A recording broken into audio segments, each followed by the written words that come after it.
Hey everyone, welcome back to Paranormal M. Before we start, if you like these kinds of stories, giving the video a like really helps. And if you have a paranormal experience that you've never been able to explain, send it my way sometime. Our first story tonight takes place in a house where the person telling it started having some very strange experiences while sleeping. A lot of it could probably be explained by sleep paralysis and poor sleep. But some things that happened in the house still left them wondering. So we'll start there tonight.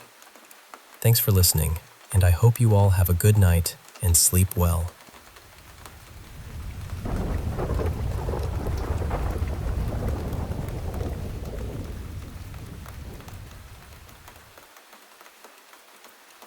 I've had a few strange experiences over the years, but there was one house in particular where things just felt different. And before I get into it, I should mention that we didn't have any pets living with us at the time. That matters, because some of what happened would have been a lot easier to explain if there had been a cat or dog wandering around at night. When I first moved into that house, I slept in a smaller bedroom near the end of the hallway. Every so often, I'd wake up because the mattress felt like it was sinking beside me. Not dramatically. It was more like someone had quietly sat down on the edge of the bed or pressed a hand into it. I'd open my eyes, look around, and there'd be nobody there. At first, I didn't think much of it. Old mattress, half asleep, weird dreams, whatever. Then one night, I was sleeping on my side when something suddenly yanked my hair. I wore it tied back most nights, and the pull was hard enough that my head actually jerked backward. I woke up startled and reached behind the headboard. For some reason, my first thought was that a pillow had slipped into the narrow space between the bed and the wall and somehow caught my hair. When I reached down there, the gap felt completely packed. I could feel something soft, but no matter how much I grabbed around, I couldn't get hold of it properly. Eventually, I was too tired to care, so I gave up and went back to sleep. The next morning, every pillow I owned was still on the bed. And when I checked behind the headboard again, the space was mostly empty. The only thing back there was the lid from an old storage bin. A few months later, my older sister moved out, so I took over her room. I remember thinking that maybe whatever weirdness I'd been experiencing would stop. It didn't. In the new room, I started feeling movement on the mattress again, except this time, it felt different. Sometimes it seemed like something small was stepping across the bed. Other times it felt almost like someone was lightly bouncing near my feet. Usually I just ignored it. That became my strategy for almost everything in that house. Ignore it, roll over, go back to sleep. Sometimes I'd also wake up thinking I could hear someone talking nearby. It was never clear enough to understand the words. It sounded more like a low conversation coming from somewhere just outside the room, but the second I lifted my head to listen, it would stop. One night, I woke up because someone was gently stroking the back of my head. That's the best way I can describe it. It felt exactly like fingers slowly moving through my hair. I completely froze. After a few seconds, it stopped. I lay there awake for a while, but eventually convinced myself I'd imagined it. Then it happened again several nights later. This time I decided I wasn't going to react. I thought maybe if I stayed calm, I'd realize it was some strange half-asleep sensation. So I just kept my eyes closed. The gentle touching continued for a moment. Then it changed. Suddenly it felt like someone slapped the back of my neck. Not hard enough to injure me, but hard enough that there was no mistaking the sensation. I still refused to move. And then something heavy seemed to drop onto me. My whole body was pinned against the mattress. That was the moment I fully woke up. I couldn't move for a few seconds, and then, just as suddenly as it started, the pressure disappeared. But the experience I remember most clearly happened later. It was the middle of the night, and I woke up with this overwhelming feeling that someone was watching me. You know that strange instinct where you haven't even opened your eyes yet, but somehow you already know somebody is in the room?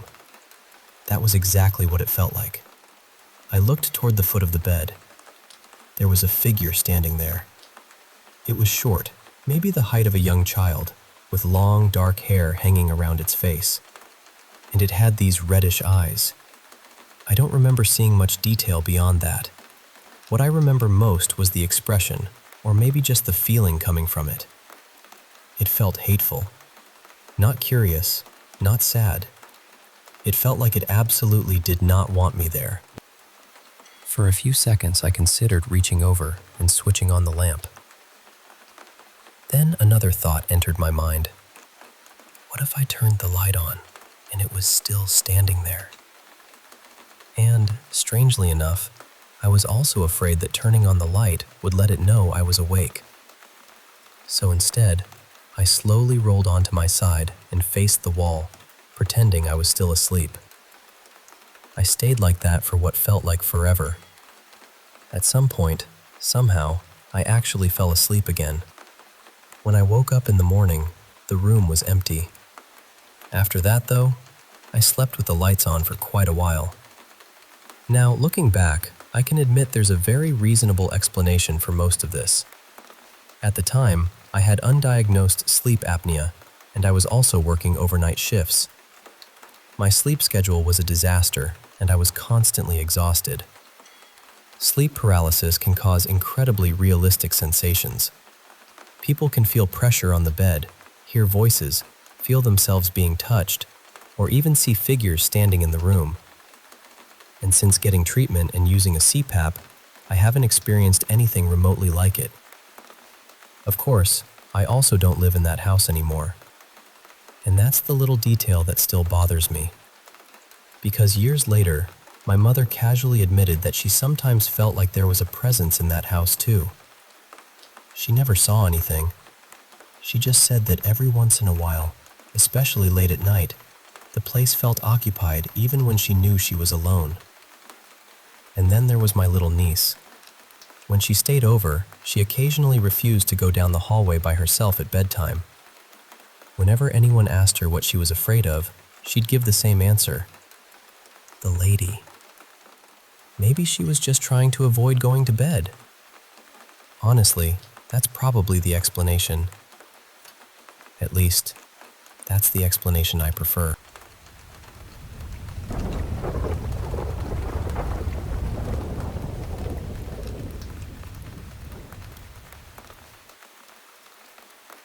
So, years ago, I stayed at this old hotel in St. Petersburg, Florida, after a concert. At the time, I didn't know anything about the place. I was there with my girlfriend Rachel and a few friends, and honestly, we only picked it because it was cheap and close enough that we wouldn't have to make the long drive back toward Orlando that night. The hotel looked old, but not in a charming way.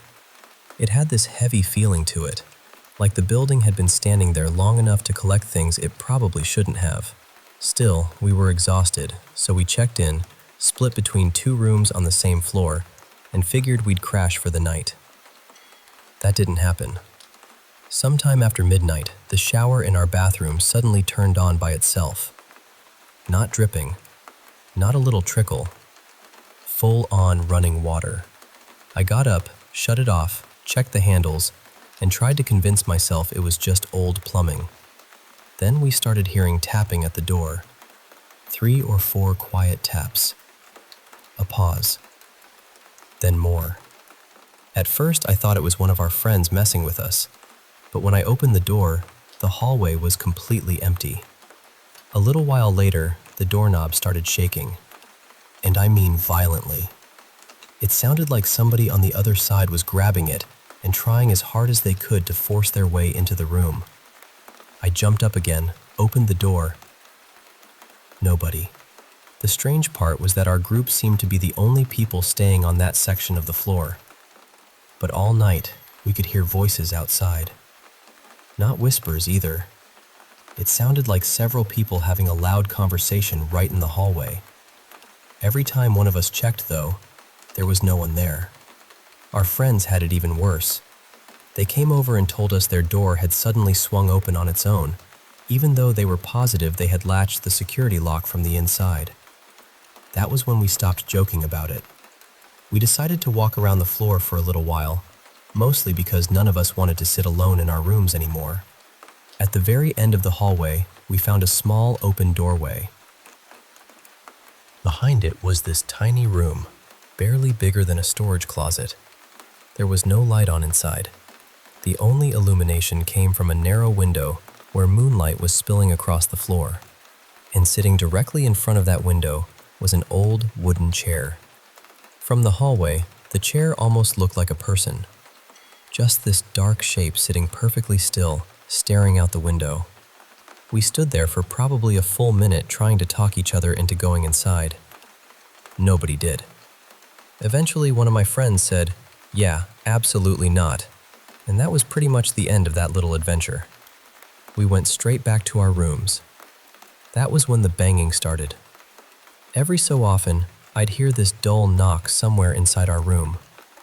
Sometimes it sounded like it came from the wall. Other times, the bathroom. Once, I swear it came from right beside the bed. Eventually, somehow, I fell asleep. Then around 3 in the morning, I woke up because Rachel was shaking me. Hard. She kept saying my name, and when I finally opened my eyes, she looked completely terrified. I asked her what happened. She told me she had just woken up and seen a man standing at the foot of our bed. Not moving. Not saying anything. Just watching us. I immediately sat up and looked around the room. There was nobody there. I checked the bathroom. Nothing. Then I checked the door. The security latch was still locked from the inside. Nobody could have walked into that room without us knowing. Rachel barely spoke for the rest of the night. And what bothered me most wasn't even the idea that she might have seen someone. It was the feeling in that room afterward. I don't really know how to describe it. It was this sudden, crushing sense that we needed to leave. Every instinct in my body was telling me that something was wrong. We stayed awake until morning. There was one other strange thing we noticed during the night. A few doors down from us was this enormous room with 2 wide doors standing completely open. It looked nothing like the rooms we were staying in. The bed was huge, the ceilings were taller, and the whole place looked more like an old-fashioned private suite than a normal hotel room. The next morning, while we were checking out, one of my friends asked the front desk clerk about it. We mentioned that we hadn't seen anything about a suite that large when we booked. The guy behind the desk gave us this strange look. Then he told us it was one of the hotel's historic suites and that, years ago, some very prominent guests had supposedly stayed there. Then he asked us how we had gotten inside. We told him we hadn't really gone in. The doors had just been standing wide open. He stared at us for a second and quietly said something like, "That's strange. I keep locking those doors." That sentence bothered me more than I wanted to admit. Years later, I got curious and started reading about the hotel. That was when the whole experience became even stranger. Apparently, other guests had reported showers turning on by themselves, doors rattling, voices in empty hallways, doors opening despite being locked, and, most unsettling of all, people waking up to see a man standing silently at the edge of their bed. Some guests even described the same overwhelming feeling of dread that we had felt that night. I also learned that the building had a long history, and there were stories about parts of it being used for grim purposes during the wartime years. There were even reports of people seeing a woman dressed entirely in white walking through the hallways late at night. According to some of the stories, she would walk toward a closed hotel room door and simply disappear through it. I haven't been back since that night. But strangely enough, now that I know more about the place, part of me wants to return. Maybe I'd regret it the second I walked through the front doors. Actually, I probably would. But that night has stayed with me for years. And whether you believe in ghosts or not, I can tell you this. Something about that hotel did not feel empty.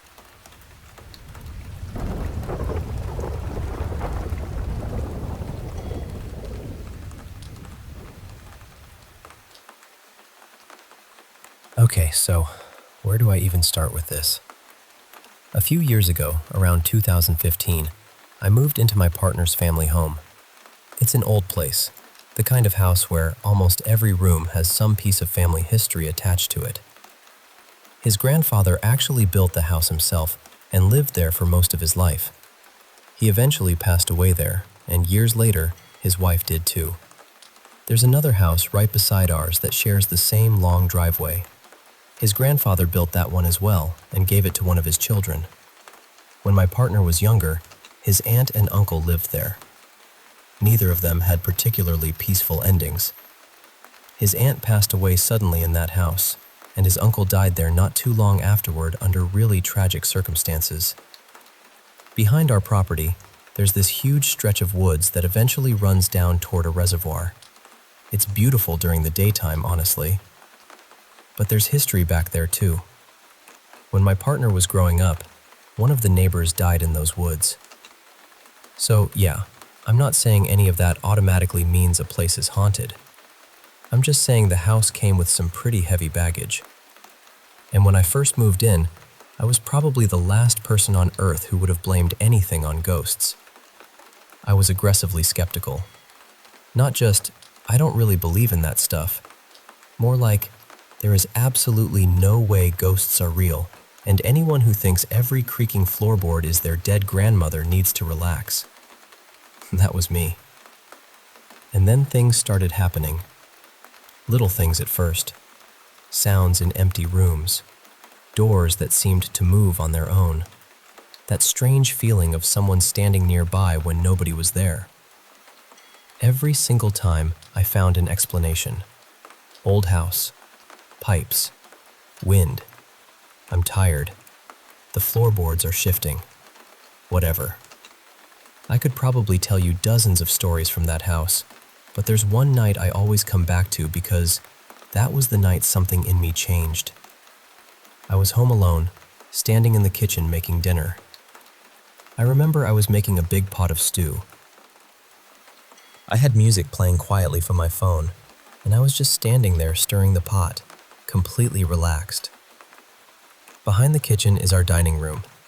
Past that is my partner's office. That office used to be his grandfather's bedroom. And yes, that's the room where his grandfather died. I had my back turned toward both rooms. Then I heard footsteps. Not creaks, not tapping. Footsteps. Heavy ones. It sounded exactly like someone wearing thick work boots had just stepped out of the office. One step, then another, coming through the dining room, straight toward the kitchen, and they were fast, heavy, loud. I remember freezing for maybe half a second because my brain was trying to figure out who could possibly be inside the house. Then the footsteps got closer and closer, until it sounded like whoever was walking had entered the kitchen and was coming directly up behind me. I spun around. Nothing. There was nobody there. The dining room was empty. The doorway to the office was empty. The kitchen was empty. I just stood there staring. And I need to explain something, because this is the part people sometimes misunderstand when I tell this story. The footsteps didn't sound distant. They didn't sound muffled. They didn't sound spooky or strange. They sounded completely normal. That was what terrified me. If you closed your eyes, you would have sworn there was a grown man in heavy boots walking across those floors. My partner doesn't even own boots like that. He works an office job. The man owns more dress shoes than tools. But these sounded like construction boots, heavy soles, almost like steel toes hitting hardwood. Then every hair on my arm stood up. And suddenly this thought appeared in my head. Except it didn't feel like one of my thoughts. It was clear, sharp, immediate. Get out of the house. That was it. I didn't debate it. I didn't investigate. I turned the stove off, grabbed my keys, ran downstairs to the garage, got into my car, and left. I called my partner while I was driving and told him what happened. He was still at work, but he said he'd come straight home and check everything. We searched the entire house later. Every room, every door, every window. Nothing was disturbed. Nobody had been inside. There was no explanation for the footsteps, and I've never experienced that strange voice in my head again. Not before that night. Not after. That's the part that still bothers me. Because I can explain away a noise. I can explain an old house shifting. I can even explain fear making your imagination run wild. But I was completely calm when it started. I wasn't thinking about ghosts. I wasn't scared. I was making dinner. And suddenly I heard someone walking toward me who simply wasn't there. I still don't know what happened that night. I'm not even comfortable saying, yeah, it was definitely a ghost. I don't know that. What I do know is that I walked into that kitchen believing there was absolutely nothing beyond what we could see and explain. And I left that house 15 minutes later thinking, okay, maybe there are things in this world we don't understand yet.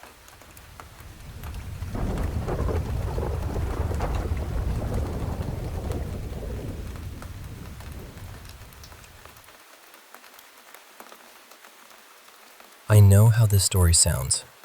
Believe me, I do. I'm a parent myself now, and sometimes I think back to that night and try to explain it away the way an adult would. A prank. A person wearing some kind of costume. Maybe a trick of the light. But none of those explanations really fit. I was around 13 when it happened. My mom was raising us on her own, and that night she was already asleep in her bedroom. She wasn't the prank-playing type at all, especially not the kind of person who would sneak outside after midnight just to scare a bunch of kids. And we lived way out in the country. There weren't houses packed together like in a neighborhood. No sidewalks. No people casually passing by. Just our house, a gravel road, fields, and woods stretching into the dark. My cousins were staying over, and my brother and I were in the living room with them watching some old horror movie. There were 4 of us all together. At some point, my older cousin Mason suddenly looked toward the window. He made this sharp little gasp. At first we laughed because we thought the movie had scared him. Then he leaned forward and said, really quietly, "What is that?" Something about his voice made everybody stop. He wasn't joking. His face had completely changed. I got up and walked over so I could see whatever he was looking at. And there was something outside the window, just standing there. The second I saw it, every hair on my arm stood up. It wasn't normal fear either.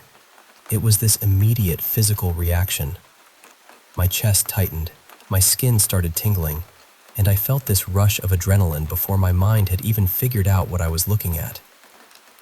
One of my cousins jumped up and started panicking, talking about running somewhere, except there really wasn't anywhere to run. Mason didn't move at all. He just stared. My brother refused to even look at the window. I did. And I got a very clear look at it. That's the part that still bothers me. Its face was pale gray, almost colorless in the light coming through the window. There was no hair anywhere that I could see. Its head looked too large for its body. Round, but not perfectly round. The closest comparison I can make is maybe a slightly stretched basketball. Its eyes were black and surprisingly small, but they sat deep inside these large sockets. There was a slight shape where a nose should have been. I don't remember seeing a mouth. The whole face reminded me a little bit of an owl, although I know that probably sounds strange. And it was thin. We could see its shoulders, neck, and the upper part of its chest. No shirt, no clothing at all that I remember. Just pale, bony skin. I stared directly into its eyes.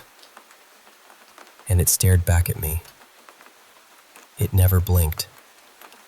What's strange is that looking into its eyes didn't feel like making eye contact with another person. You know that instinct you get when a stranger stares at you too long? That uncomfortable urge to look away? I didn't feel that.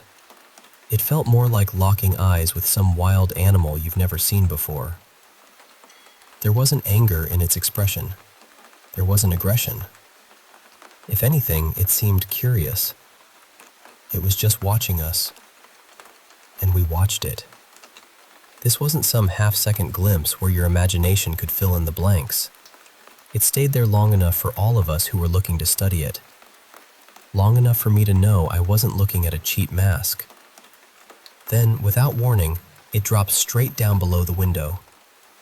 A second later, we saw the top of its head move sideways past the lower corner of the glass. That was when everyone completely lost it. There was something else I remember too. While it was standing there, I had this strange, high-pitched sensation inside my head. It wasn't exactly a sound. It was more like when you're lying awake at night and suddenly think you heard something, and your hearing becomes so intensely focused that the silence itself almost starts ringing. Except this was much stronger. The moment the thing disappeared, we started yelling.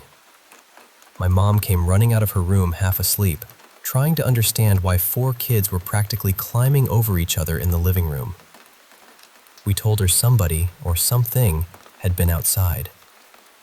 Eventually, after turning on every light we could find and working up enough courage, we went outside with her to look around. We didn't find anyone. No person. No costume. Nothing hiding beside the house. But that was when we noticed something none of us had thought about while we were staring at it. The bottom of that window was unusually close to the ground.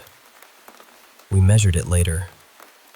Based on where the creature's shoulders had been, whatever we saw couldn't have been much more than 4 feet tall. Maybe a little taller. So whenever I try to explain it rationally, this is what I'm left with. Some unusually short person, with no shirt, almost gray skin, no visible hair, an oversized head, and professional-level special effects makeup somehow wandered deep onto our property after midnight, stood silently outside a window watching 4 children, and then disappeared into the woods. Technically, I suppose that's possible, but I don't believe that's what happened. For years afterward, Mason refused to talk about that night. If anyone mentioned it, he would change the subject or walk away. When we got older, we drifted apart. He had a rough stretch in his 20s and eventually became distant from most of the family. Thankfully, he's doing much better these days. Last winter, I saw him at a family gathering for the first time in several years. We hadn't even been talking for 5 minutes when he looked at me and said, "Do you still remember that thing outside the window?" I knew exactly what he meant. I told him, "Yeah, I think about it more than I probably should." He looked down for a second. Then he said, "Me too." And that was it. We didn't need to explain anything else. Because whatever stood outside that window all those years ago, we both remember the same face.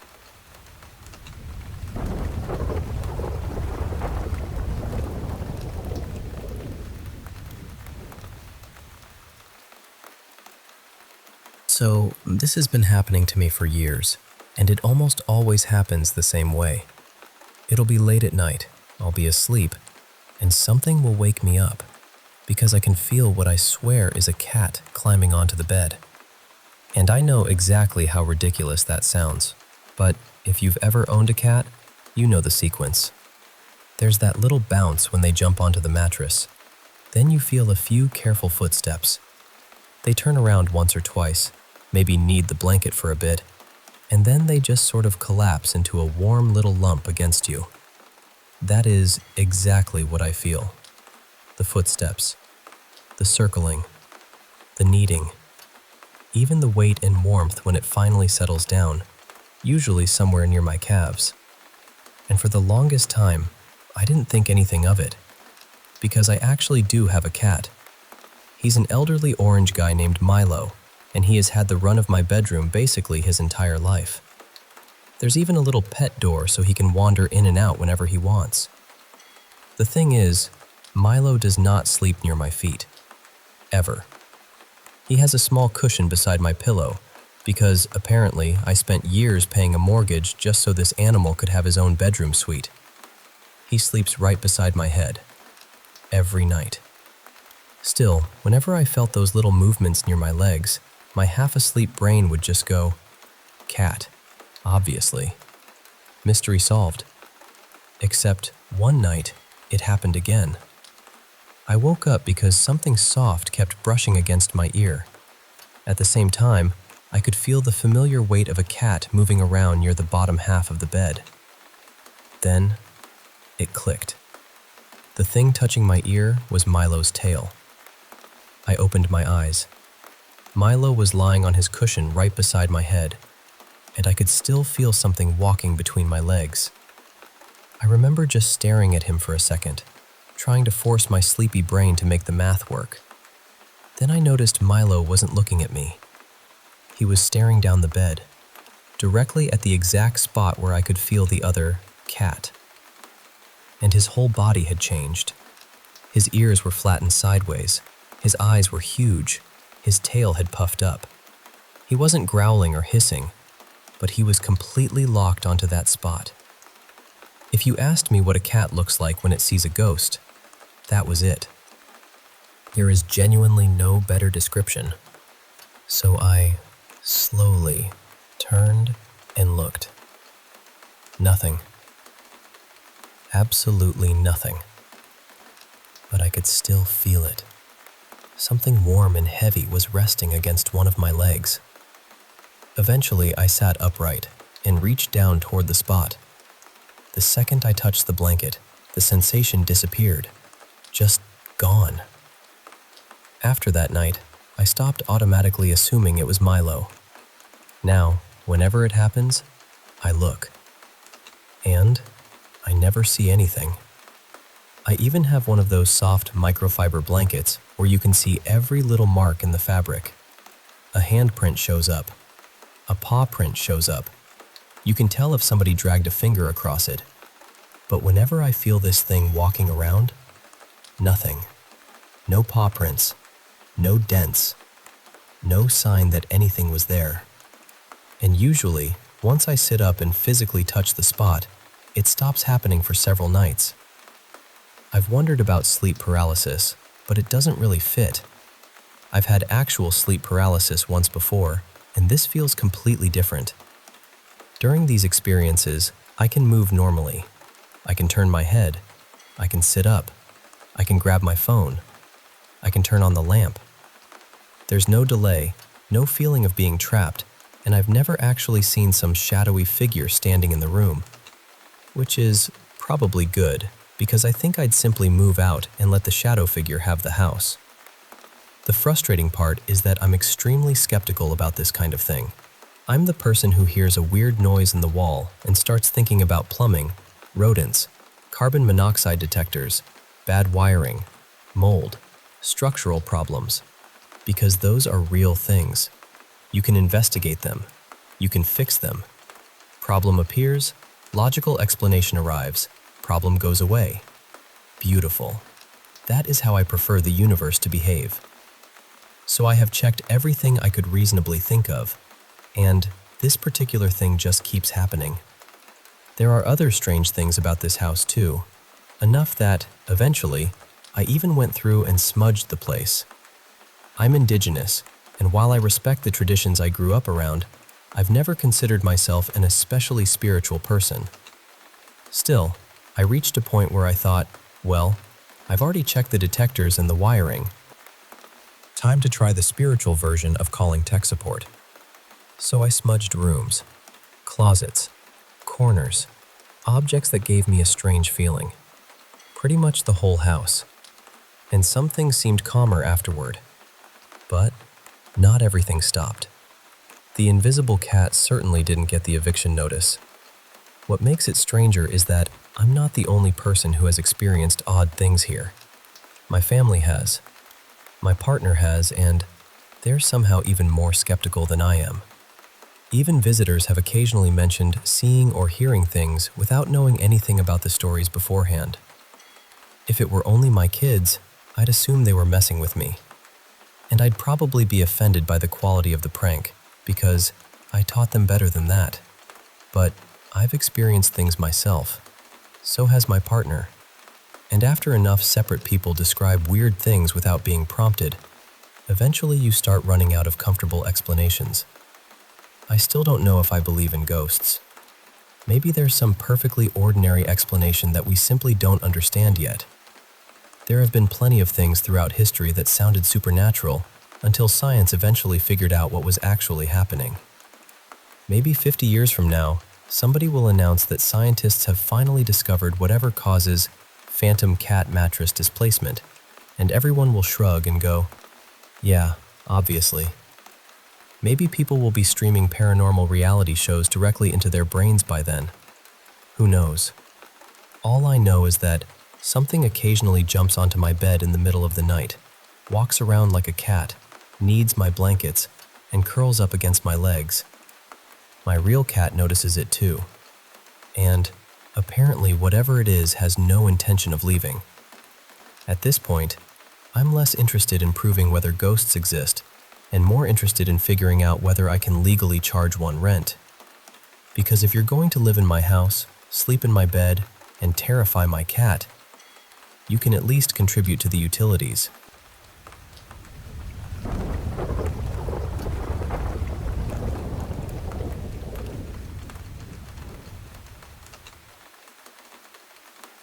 So yeah, that's pretty much where I'm at with all of this.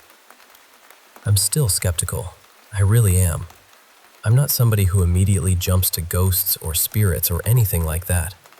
Part of me doesn't even want to believe any of this stuff is real, unless science eventually figures out a way to prove it. But Calgary has always felt strange to me. And sure, there are obvious reasons a place can carry a certain heaviness.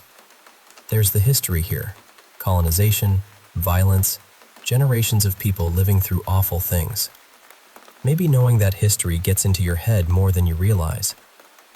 I honestly don't know. I grew up in British Columbia, and I've lived in apartment buildings where people died fairly regularly. Overdoses, older residents passing away, accidents. Just ordinary human tragedy. If there really is some kind of formula for a person's spirit getting stuck somewhere, you'd think those buildings would have been overflowing with paranormal activity. But they never felt anything like certain places in Calgary. There's one place in particular that gets to me every single time: Rocky View Hospital. Most of the hospital feels normal enough. Busy hallways, machines beeping, staff moving around, people talking, that familiar hospital atmosphere. But there's one section near the emergency department that feels completely different. I'm not going to say exactly which section it is, because I'm genuinely curious whether somebody else will recognize what I'm talking about without being prompted. Whenever I've been taken there, it's been almost completely empty. There'll be rows and rows of beds, maybe 25 or 30 of them, all made up and ready to go. Equipment sitting where it should be. Everything looks functional.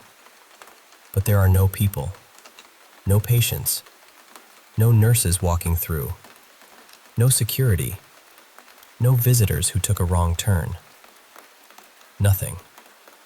And the weirdest part isn't even the silence. It's the smell. Or, I guess, the complete lack of one. My sense of smell is ridiculously sensitive. Honestly, it can be more annoying than useful. I've spent enough time around hospitals that I can recognize them by smell alone. Different disinfectants have different scents. Floor cleaner has its own smell. Warm blankets smell different from linens sitting in a cabinet.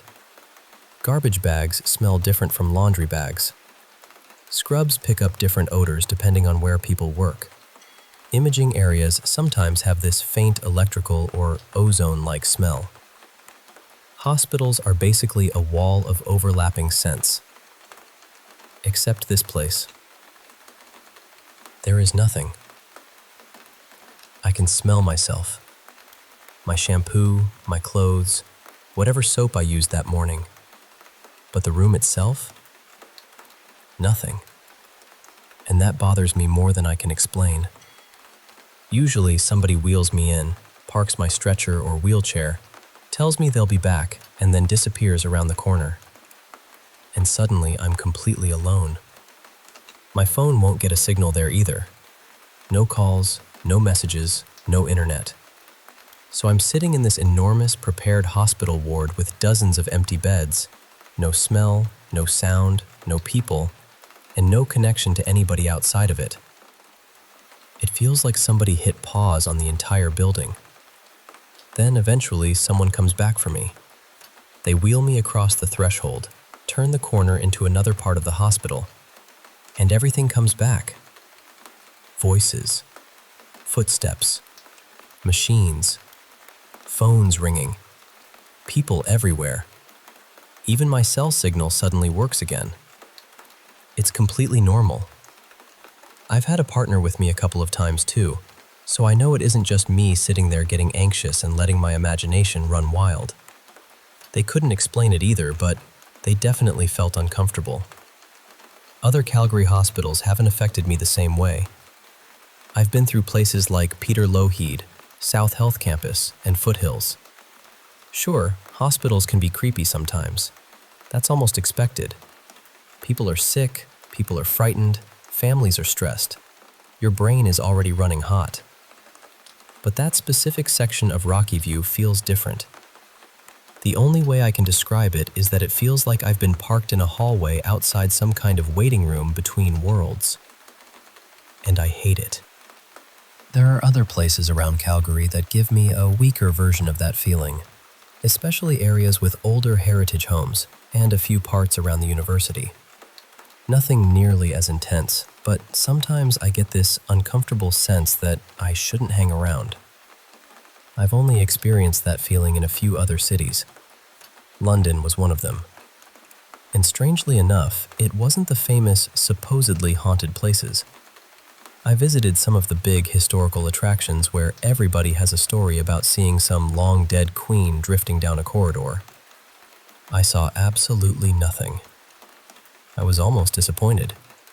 I would have accepted some cheesy projection meant to scare tourists. Instead, it was random places that bothered me. An old townhouse, a quiet estate, a little pub tucked into an older street, a small museum nobody was talking about. Certain corners of the city just felt wrong. Not evil exactly. More like walking into a room where a conversation stopped the second you opened the door. Like I was interrupting something. And whatever it was, I had absolutely no desire to investigate further. Maybe there's a perfectly normal explanation for all of this. Calgary has those wild pressure swings and weather changes that can mess with your head. Maybe it's migraines. Maybe it's stress. Maybe architecture, lighting, acoustics, and air circulation are combining in ways my brain interprets as danger. Honestly, I'd prefer that explanation, because I still don't know whether I believe in ghosts. But I do know this. Every time I end up in that quiet part of Rocky View, every instinct in my body tells me the same thing. You shouldn't be here. And whatever the reason is, I'm always relieved when somebody finally comes back and wheels me out.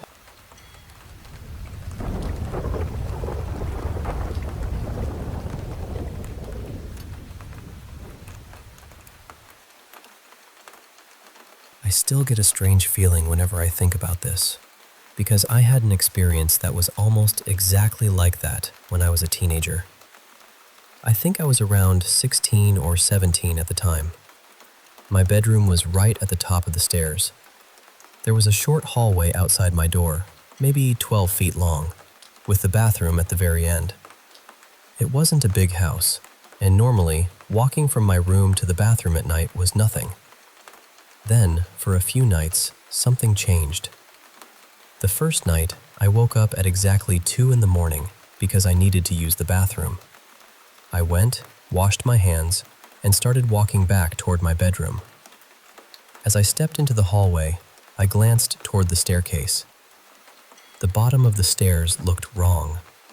It wasn't just dark. The house was always dark at night.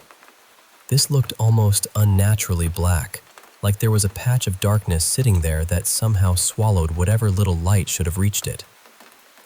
I remember staring at it and thinking, what the hell is that?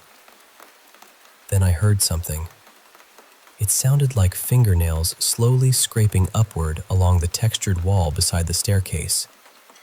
Scratch. Pause. Scratch. Getting closer. I didn't stick around to investigate. I ran into my bedroom and shut the door. That room had always felt safe to me. Once the door was closed, I convinced myself everything was fine. The second night, I woke up again. Exactly 2 a.m. Again, I had to use the bathroom. I remember being uneasy because of what had happened the night before, but I still went. Nothing happened while I was in there. Then I stepped into the hallway. As I started walking back, I felt something breathe against the back of my neck. Not a breeze. Breath. Close enough that I could feel the warmth of it. I practically threw myself into my bedroom and shut the door. But this time, closing the door didn't make me feel safe. There was a corner beside my bedroom door that suddenly looked the same way the bottom of the stairs had looked the night before. Completely black. Somehow darker than the rest of the room. I climbed into bed, pulled the blanket over my head, and stayed underneath it. I was terrified. Eventually, exhaustion won, and somehow I fell asleep. Then came the third night. Once again, I woke up at 2 a.m., and once again, I needed to pee. I sat on the edge of my bed for several minutes, just staring at the door.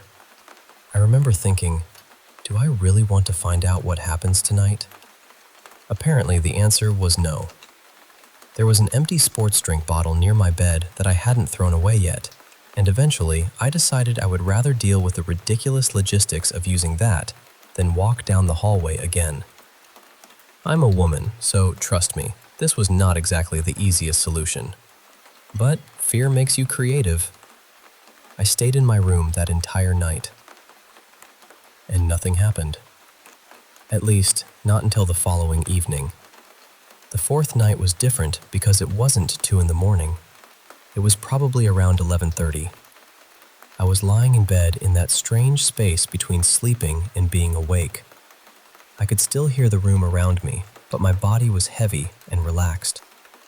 At the time, I had a cat named Captain Jax, who had somehow figured out how to open my bedroom door without making much noise.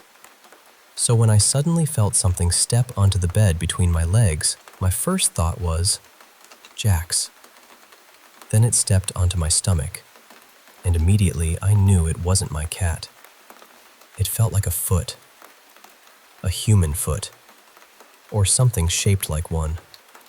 I was completely awake at that point, but I was terrified to open my eyes.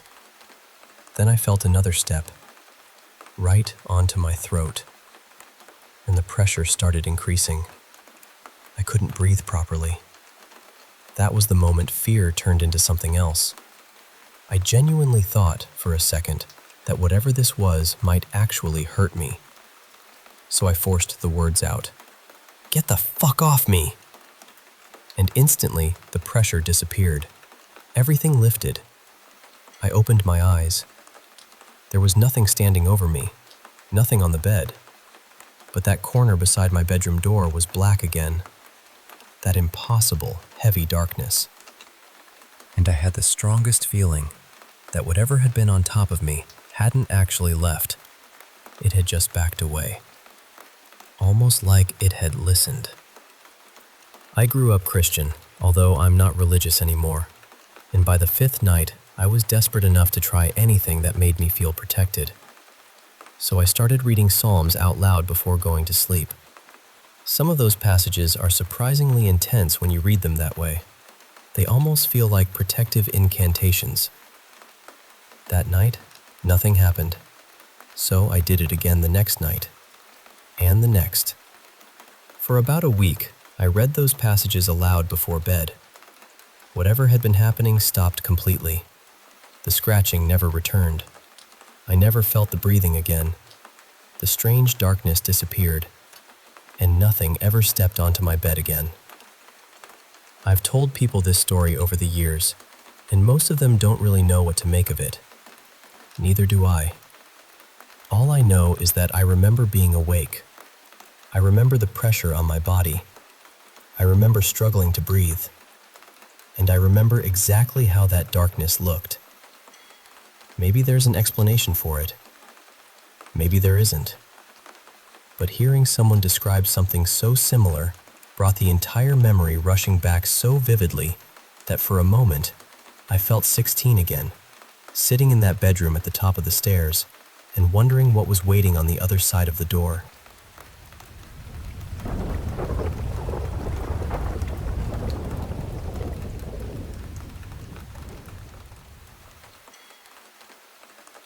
A few years ago, a friend and I took a lift with a driver who happened to be a nurse.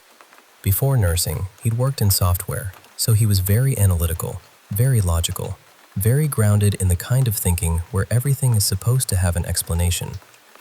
At some point, I asked him if he'd ever experienced anything he couldn't explain. Anything surreal. Anything that felt like it crossed over into what people sometimes call high strangeness. He said, yes, actually, he had 2 stories. The first happened during the pandemic. He was caring for a patient who was completely lucid before things suddenly went bad. The man coded. His heart stopped. The staff worked on him, but eventually they lost him and called the time of death. Because my driver had been the one managing the patient's airway, it fell to him to start removing the equipment. He reached for the breathing tube and pulled it free, and the patient came back. Not gradually, not with some tiny twitch.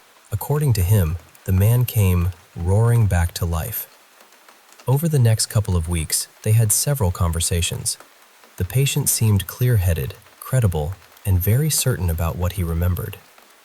He told the nurse that while he was dead, he'd been above the room, looking down from near the ceiling.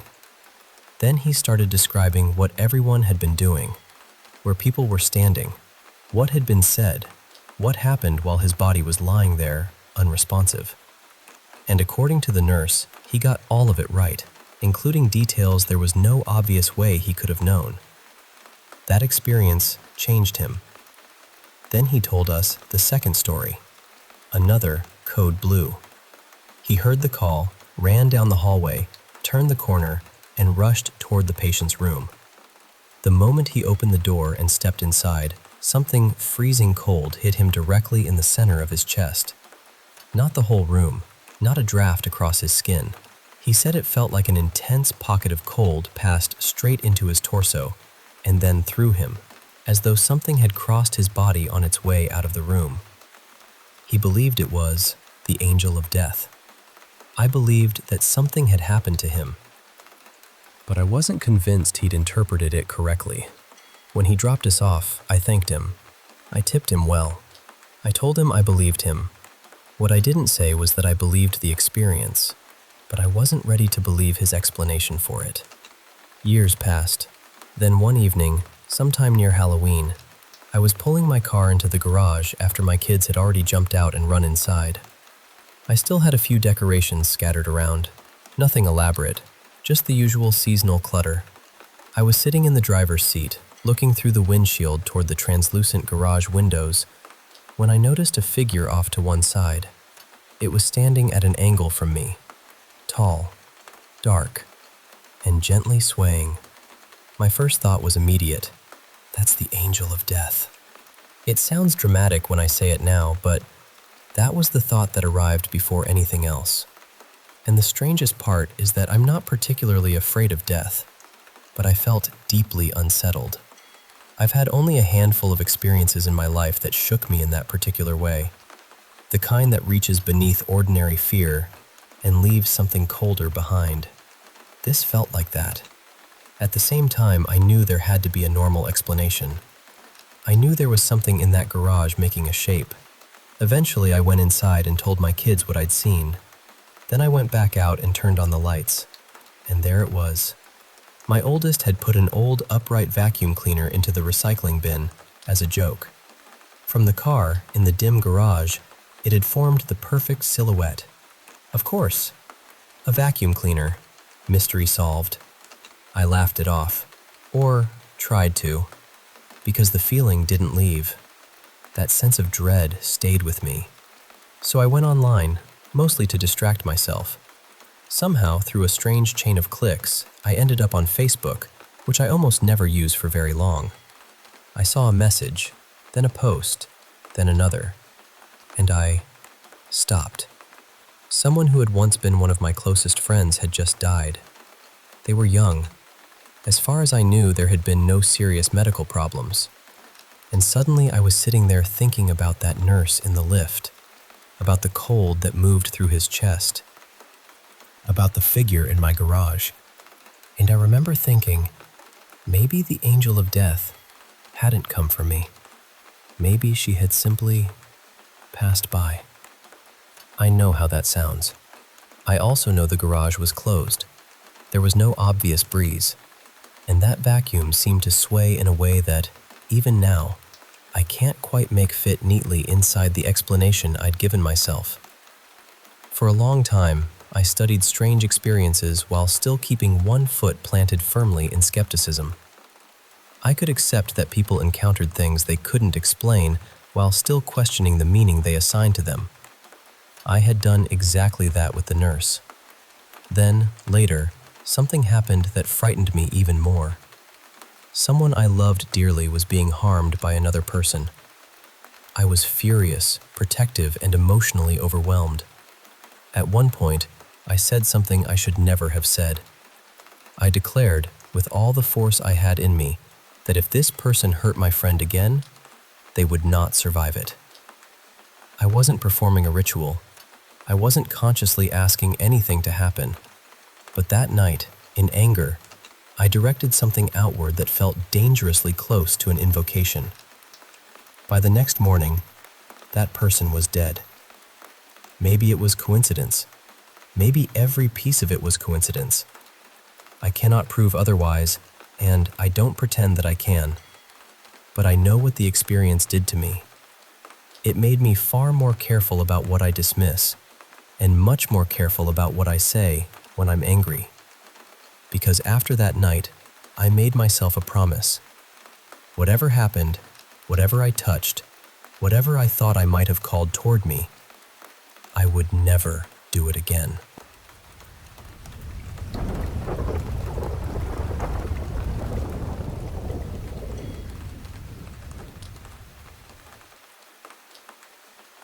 So, for a while, my family rented this really old farmhouse out in the country. It was my dad, my stepmom, my two younger half-brothers, and me. Everyone else had bedrooms on the second floor, but I got a choice. I could either take a room down in the basement, which was creepy in its own special way, or I could take the attic. For some reason, I chose the attic. And that room ended up giving me some of the strangest experiences I've ever had. The attic itself was huge. My bedroom was up there, but there were also these little storage areas built into the sides of the walls. They had old wooden doors that opened into dark crawl spaces under the roof. I hated those doors. Eventually, I pushed dressers and other furniture in front of them because I was convinced they sometimes moved on their own. But here's the thing. At the time, I didn't actually believe anything paranormal was happening. I thought I was losing my mind. That's probably the best way I can explain it. I'd see something or hear something, and for a few seconds, I'd be absolutely certain it had happened. Then the rational part of my brain would kick in and start saying, "Come on, that's ridiculous. You're tired. You're imagining things. So I never told anybody. Not my dad, not my stepmom, nobody.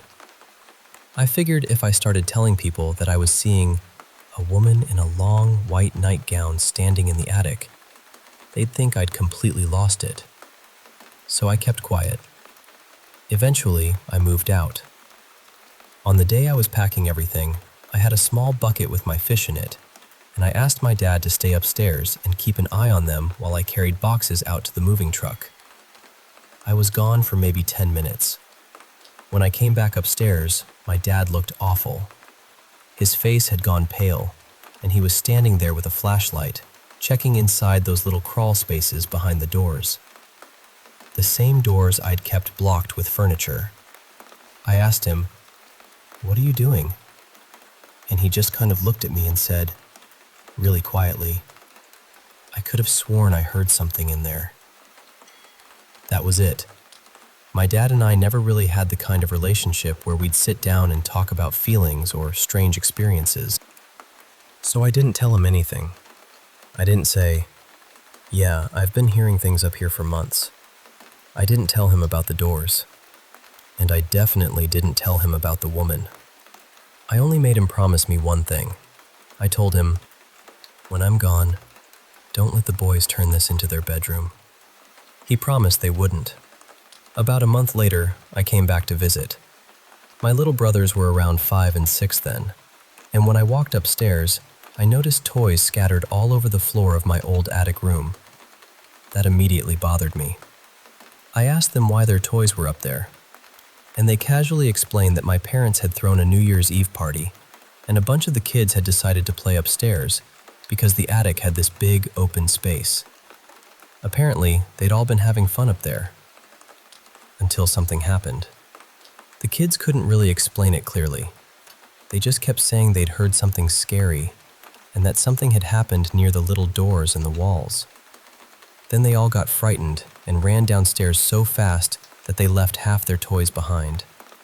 And according to them, one of those crawl space doors had opened by itself.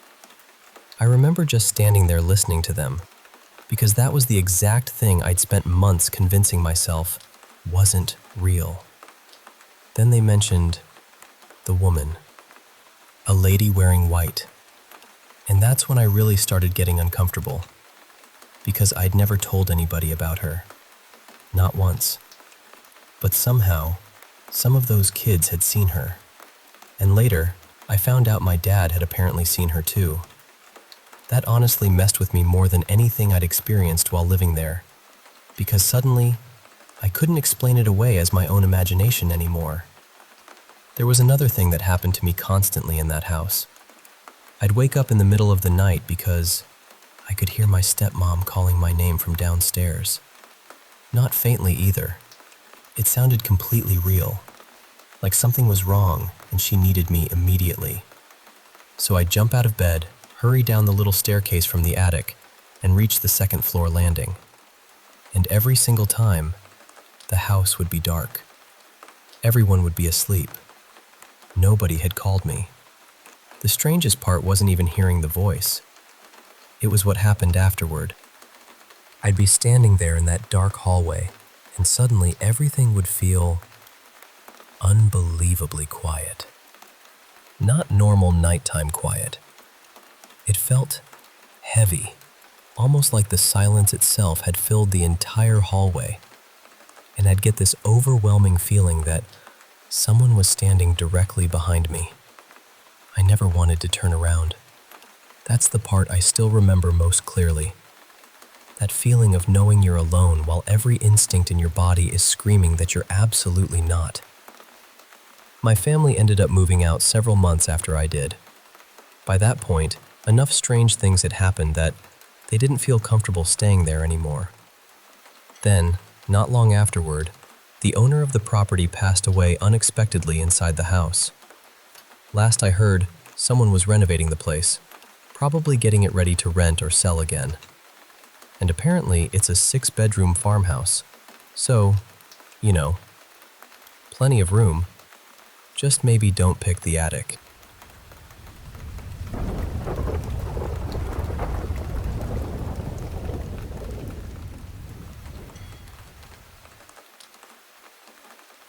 I've got a story for you that I still think about from time to time. A few years back, my girlfriend and I went through one of the hardest periods of our lives. We lost the little trailer we were living in during one of the wildfires out west. Everything happened so fast. Between losing our home, losing work, and not having much money put away, we ended up homeless for several months while we tried to get ourselves back on our feet. At the time, we were staying around this unfamiliar town not too far from the Bay Area. We didn't know anybody there. We didn't know which neighborhoods were safe, which streets to avoid, or really anything about the place. One night, probably around 1 or 2 in the morning, we were walking back toward the spot where we had set up camp. There was this shortcut we sometimes took through an old industrial area. Warehouses, railroad tracks, fenced-off lots, abandoned buildings. During the daytime, it was ugly but manageable. At night, though, the whole place felt completely different. As we were walking, this guy suddenly stepped out from between a couple of parked vehicles ahead of us. We recognized him. He was another homeless guy we had seen around town a few times, but we had never really had a conversation with him. The first thing he said was something like, "There you guys are. I've been wondering when I'd run into you again." That immediately felt strange to me. I didn't answer. I just kept walking. But then he started walking with us. He kept saying, "You guys need somewhere better to sleep? I know this really good place right over here. Nobody bothers you. Police don't come around. You'll be safe there." He was talking fast, almost excited. "I've been wanting to show you to this place. Just come look. It'll only take a minute." Now, my girlfriend was exhausted. We had been walking most of the day, carrying our stuff, and she just wanted somewhere to sit down. She looked at me and said, "Babe, maybe he's really trying to help. At least hear him out." And I understood why she felt that way. When you're homeless, sometimes another person showing you a safe place to rest really can be an act of kindness. But something about this guy felt wrong. Then he pointed toward the place he wanted us to go. And I swear, it was one of the creepiest buildings I had ever seen.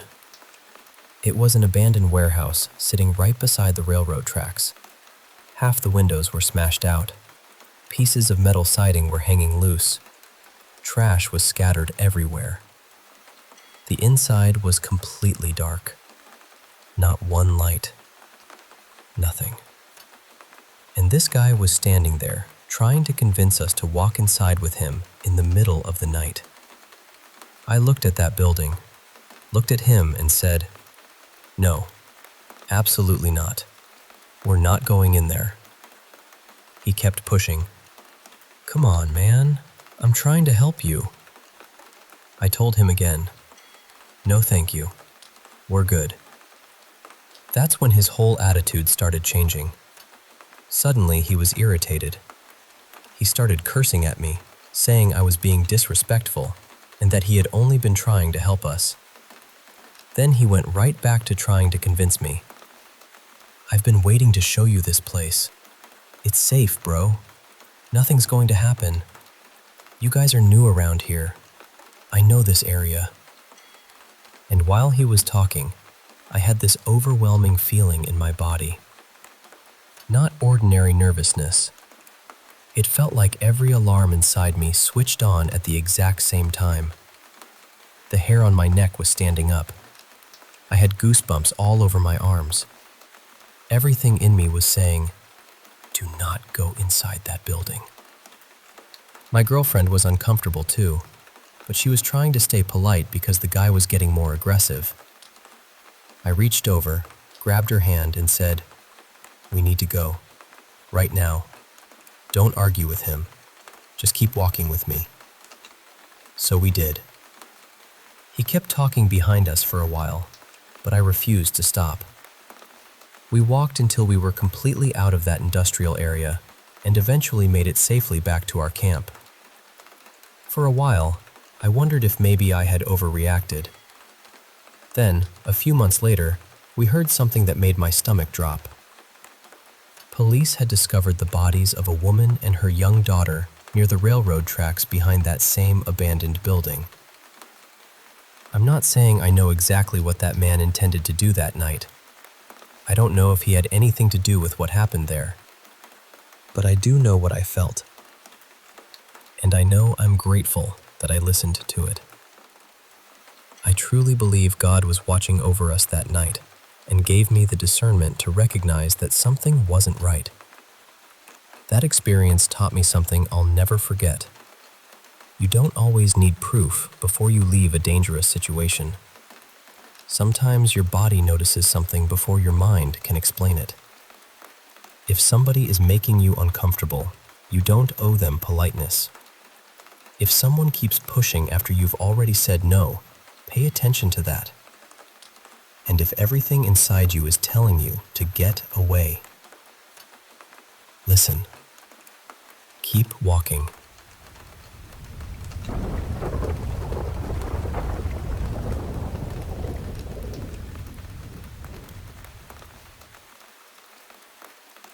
For almost an entire month, I couldn't shake this feeling that something was wrong.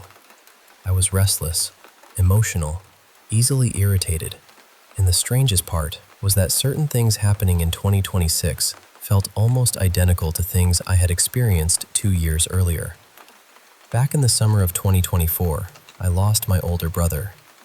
So when those familiar feelings started creeping back in, I became convinced that another death was coming into my family. Then one evening, while I was out watching a World Cup match with some friends, my mom sent me a message. She told me my grandmother had been diagnosed with cancer and that it was serious. What made my stomach drop was where I was when I received the message. It was almost the exact same place where, 2 years earlier, my mom had texted me to say that my brother was critically ill and probably wasn't going to survive. For a while, I thought that was the answer. I thought maybe my grandmother was the person I had been sensing. But when I came home, the feeling didn't disappear. If anything, it became heavier.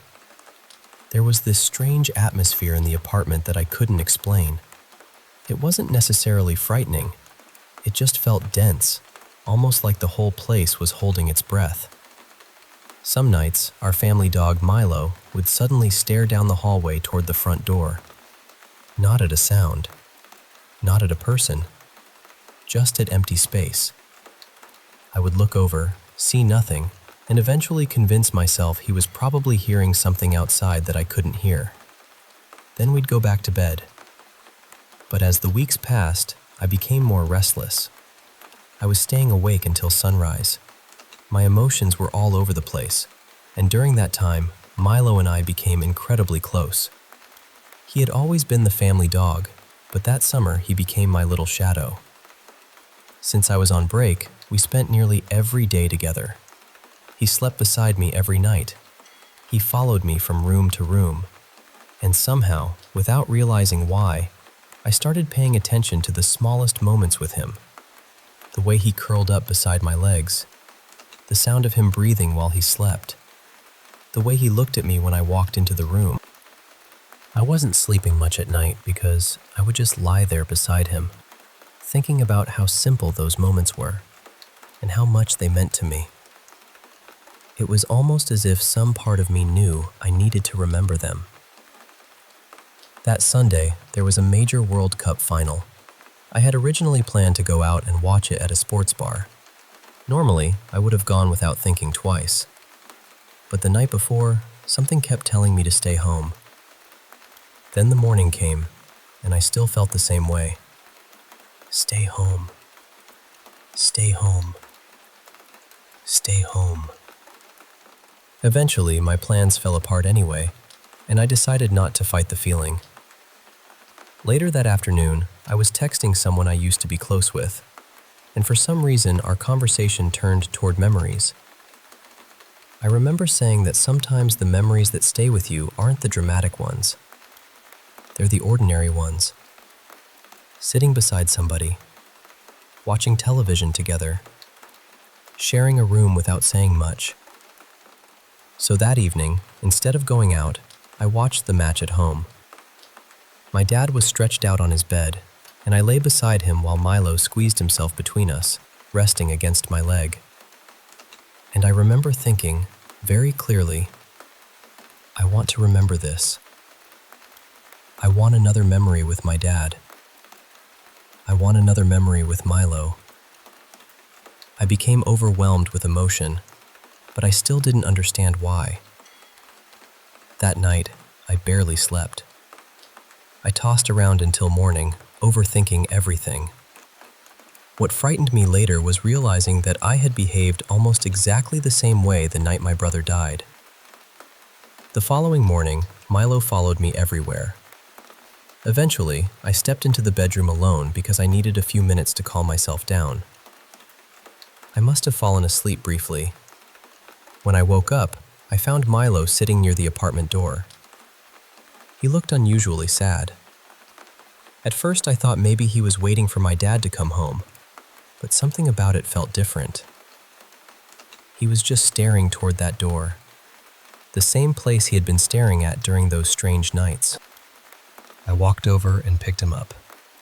Normally, he could be stubborn about being carried, but that morning, he simply let me hold him. His eyes looked watery. I carried him back to bed, and we stayed there together for a while. A few hours later, everything changed. We discovered that Milo was severely ill, much more spiritually than any of us had realized. There had been signs that were missed during an earlier veterinary visit, and by the time we understood what was happening, his condition was terminal. That afternoon, we had to make the decision to let him go peacefully. I was devastated. But something happened when we returned home that I still think about. That strange heaviness I had felt for nearly a month was gone. The apartment was painfully quiet, of course. There was grief everywhere. His bed was still there. His things were still there. I kept expecting to hear his little footsteps. But that restless, chaotic feeling that had surrounded the house had completely disappeared. And that was when everything finally connected in my mind. All month long, I thought I was sensing death coming for someone in my family. I thought it might be my grandmother. I never imagined it was Milo. And sometimes I wonder about those nights when he stared toward the front door. Maybe he heard something none of us could hear. Maybe animals simply understand their bodies better than we realize. Or maybe my grief has given those moments a meaning they didn't have at the time. I don't know. But I do know this. For weeks, something inside me kept telling me to stay close to him, to sleep beside him, to notice him, to stay home that Sunday, to collect those tiny, ordinary memories while I still could. And when Milo was gone, the heaviness left with him. It felt as though death had been standing quietly at our home's door all along. And somehow, before any of us understood what was happening, Milo already knew it was his time to go.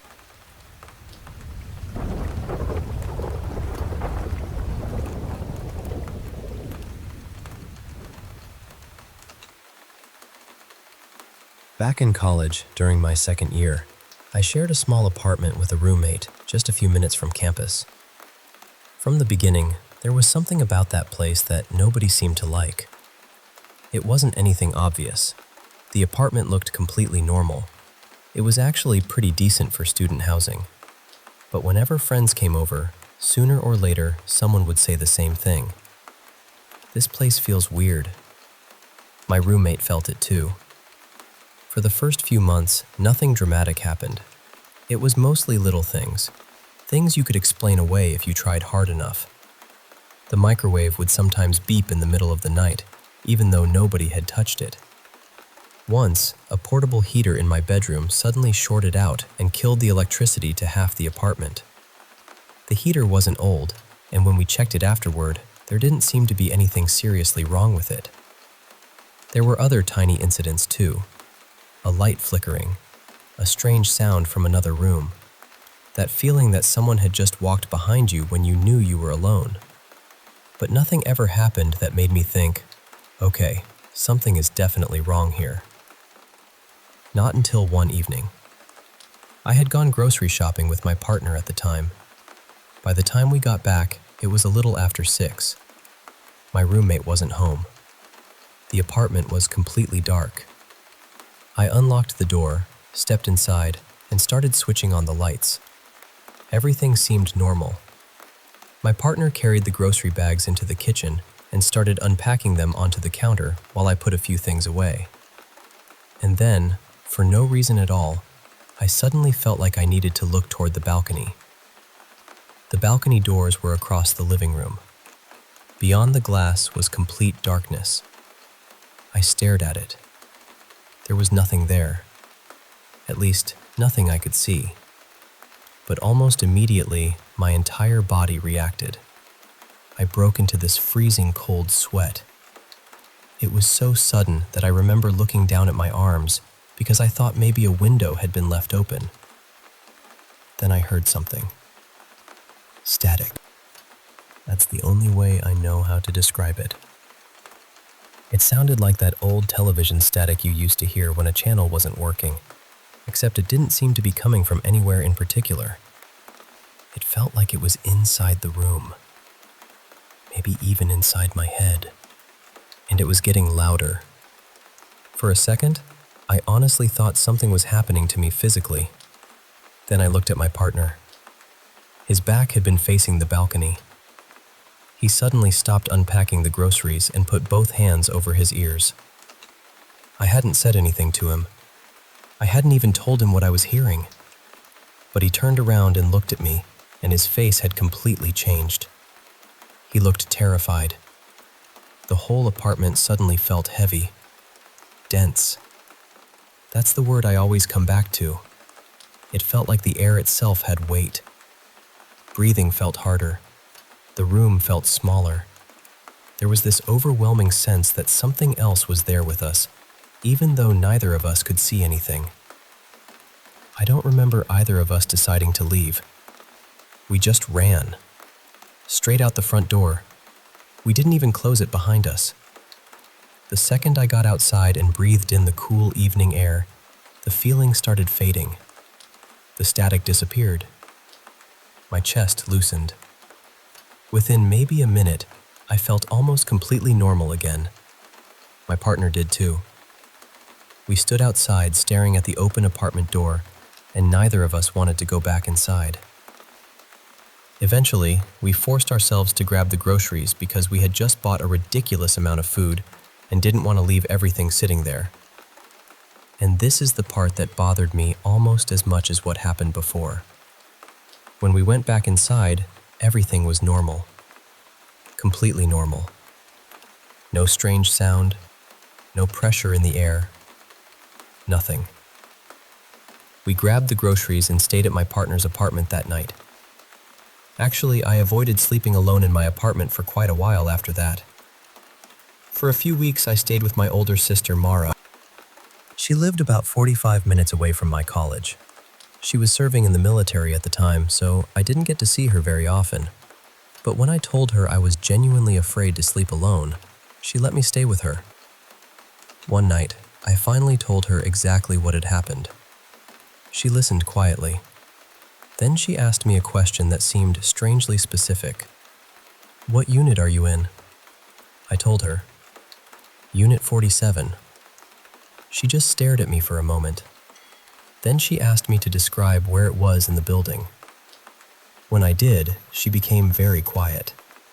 Finally, she said, "There used to be stories about that building." I asked her what kind of stories. She hesitated before answering. "A jinn." Now, my sister had attended the same college years before I did, sometime around 2010, and she had lived in that exact apartment complex.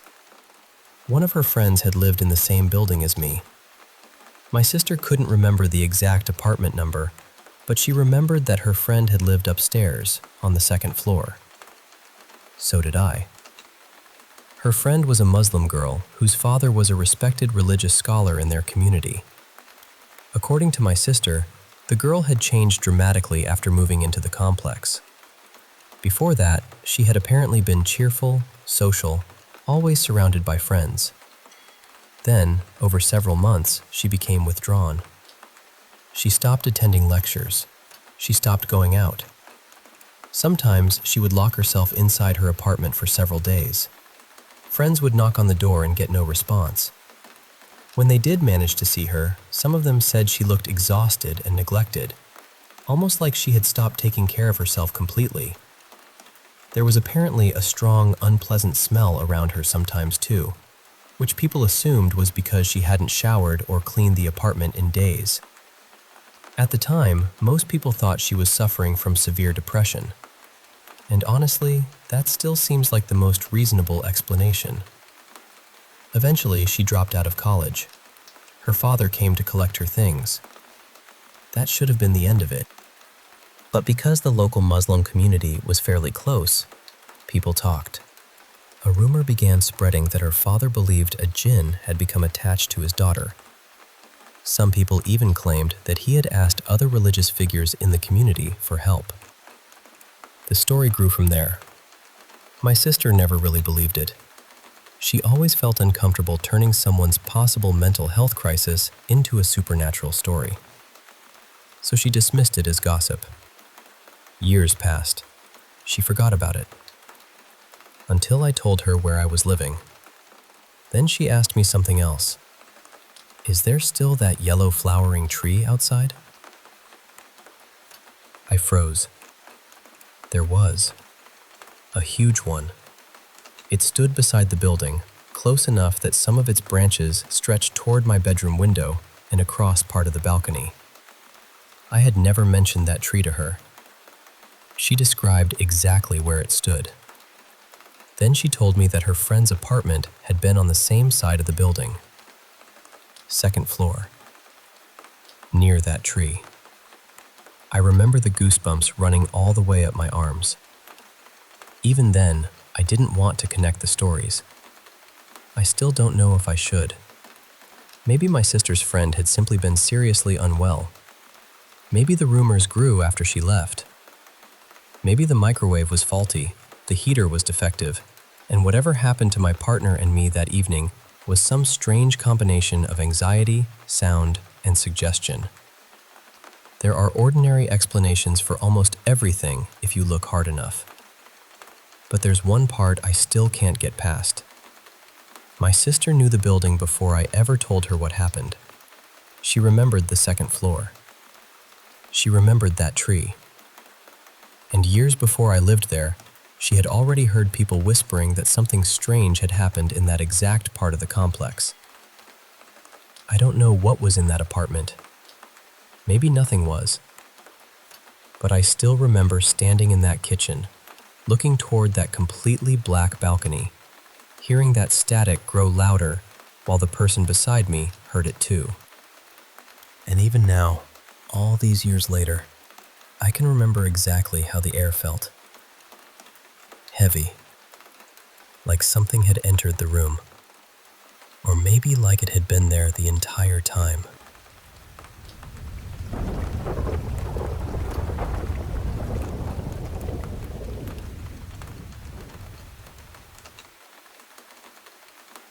I've told this story a few times over the years, but it still gets under my skin whenever I think about it. This happened around 11 years ago. A couple of friends and I were really into urban exploring at the time, and one evening we heard that an old underground air raid shelter we'd tried to get into before was finally accessible. So naturally we decided to go. By the time we arrived, it was already dark. The entrance was hidden beyond this patch of woodland, so we had to walk through the trees with our torches just to find it. I remember everything being strangely quiet out there. We found the opening pretty quickly. It wasn't much of an entrance, really, more like a small gap you had to squeeze through. Before we went properly inside, we all stopped. We could hear something. It sounded like voices coming from deeper in the tunnels. We shouted, just something like, "Hello? Anyone in there?" Nothing came back. We waited for a few seconds and shouted again. Still nothing. There were 3 of us, and my friend's boyfriend, Jame, somehow got volunteered to go in first. We jokingly called him the sacrifice, but I think all of us were a little nervous by that point. He disappeared down the tunnel with his torch, walked quite a distance, then called back that he couldn't see anyone. So we followed. The shelter itself was shaped almost like a huge horseshoe. 2 long, brick-lined tunnels ran parallel to each other, with a couple of narrow connecting passages between them. Everything was old, cramped, and completely black beyond the reach of our torches. And when I say black, I mean absolute darkness. If you switched your torch off, you couldn't see your own hand in front of your face. Our plan was simple. We'd walk all the way to the furthest section first, then slowly make our way back toward the entrance while taking photographs and filming. At first, it was fine. Creepy, obviously, but that was part of the reason we enjoyed exploring places like that. Then, the deeper we went, the atmosphere started changing. I don't really know how else to describe it except that the air began to feel heavy.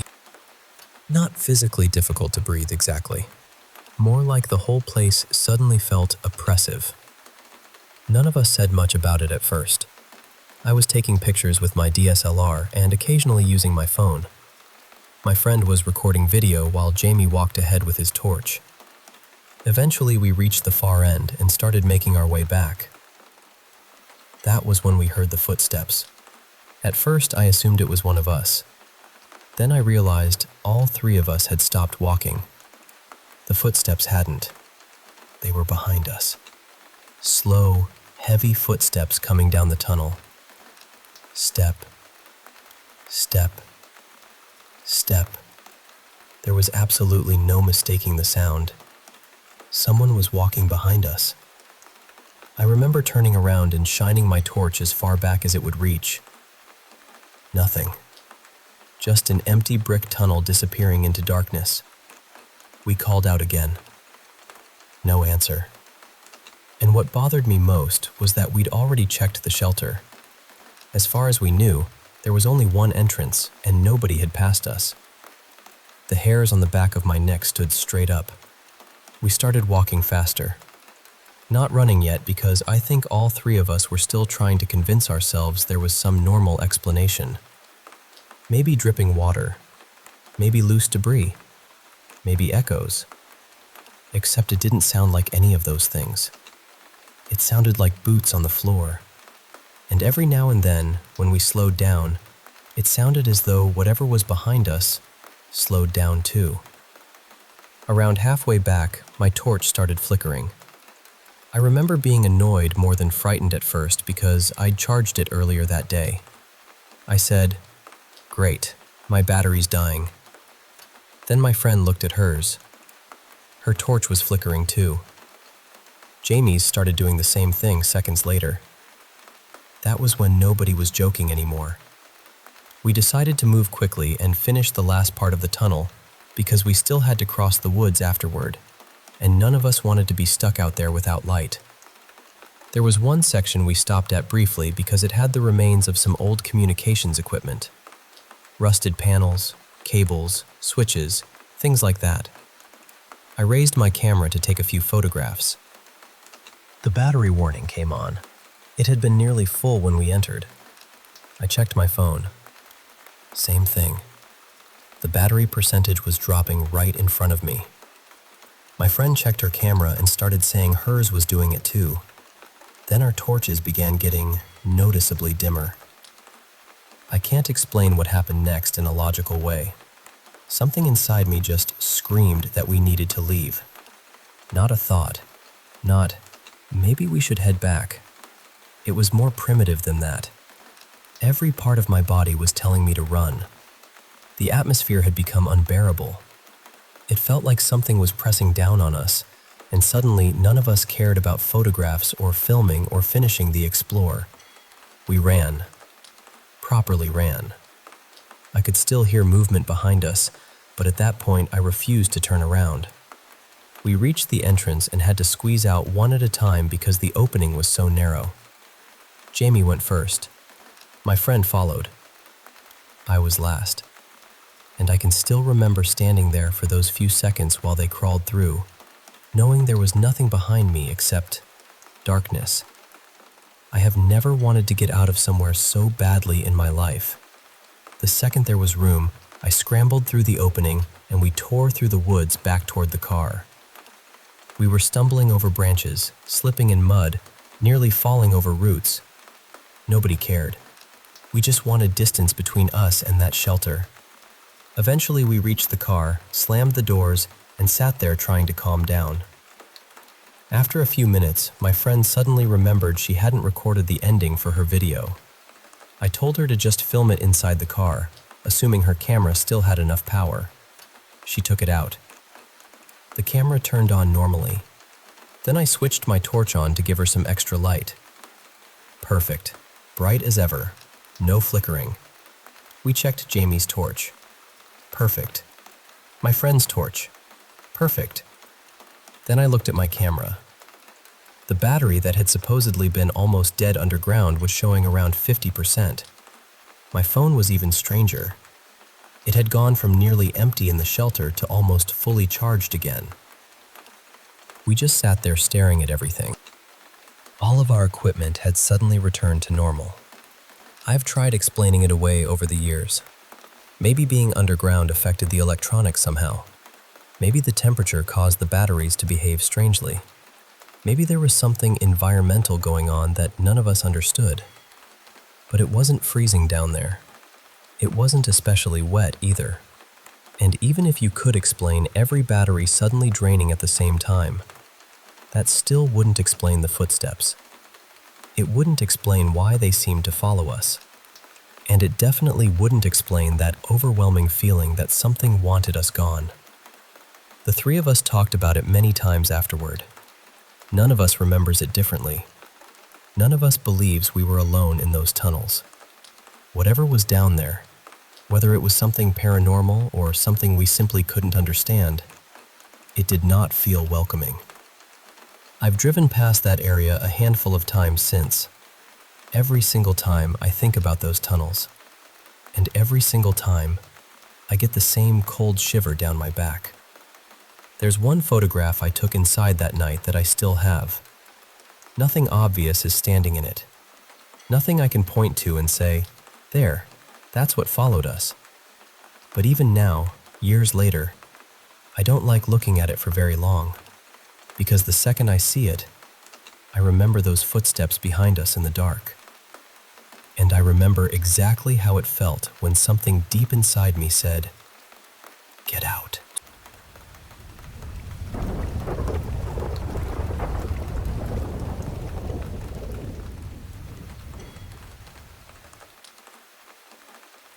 I was really young when we moved into that apartment, maybe 4 or 5 years old, and one of the clearest things I remember is this constant feeling that I was being watched. It didn't matter if it was daytime or the middle of the night. There was always this strange sense that something was nearby, just outside of where I could see it. At night, though, that feeling became much stronger. I used to wake up terrified and call for my mom or dad. Sometimes I'd ask one of them to stay in my room until I fell asleep. They weren't exactly thrilled about it, especially because it happened so often, but I was genuinely scared. And if I woke up again later, there was no chance I was staying in that bed by myself. I would quietly leave my room, walk into my parents' bedroom, and squeeze into whatever space I could find, usually beside my mom or right between the two of them. There's one strange detail from those nights that I still remember. More than once, when I climbed into their bed, I would feel what seemed like a tiny rosary underneath my hand or lying near the pillow. I could actually feel the beads in my fingers. I'd pick it up, reach toward the nightstand to put it down, open my hand, and there would be nothing there. That happened enough times that the memory stayed with me. But one night, something completely different happened. I woke up while I was lying in my parents' bed, and when I looked above me, I saw what appeared to be a small child floating in the air. I know how that sounds. Even now, describing it out loud sounds almost too perfectly imagined. But I remember what I saw. The child seemed to be standing on something that looked almost like a little cloud. He wore a long, pale green robe with this soft, pearly appearance to it. His hair was golden and curly, and there was a faint glow around him. The strange thing about the glow was that it made him visible, but it didn't seem to illuminate anything else in the room. He was moving very slowly, almost unnaturally slowly, and he appeared to be playing a tiny harp. There was no sound, not one note. He just floated there, moving his hands across the strings in complete silence. It sounds incredibly religious when I describe it now, almost like an illustration of an angel from an old book. But that's what I remember seeing. And strangely enough, I wasn't afraid of him. Compared with everything else that happened in that apartment, that moment actually felt peaceful. The second figure I saw should probably have terrified me even more. Years later, when I was somewhere around 7 or 8, I still had a habit of waking up during the night and going to the kitchen for water. One night, I stepped out of my bedroom and saw something standing near the end of the hallway, pressed close to the wall. It looked damaged somehow, weak. Its eyes were huge and bulging, almost like they were being pushed out of its face. It had a long, thick tail that reminded me of a crocodile's tail, and 2 dark horns rising from its head. The tips of the horns glowed orange, the way charcoal looks when it's still burning.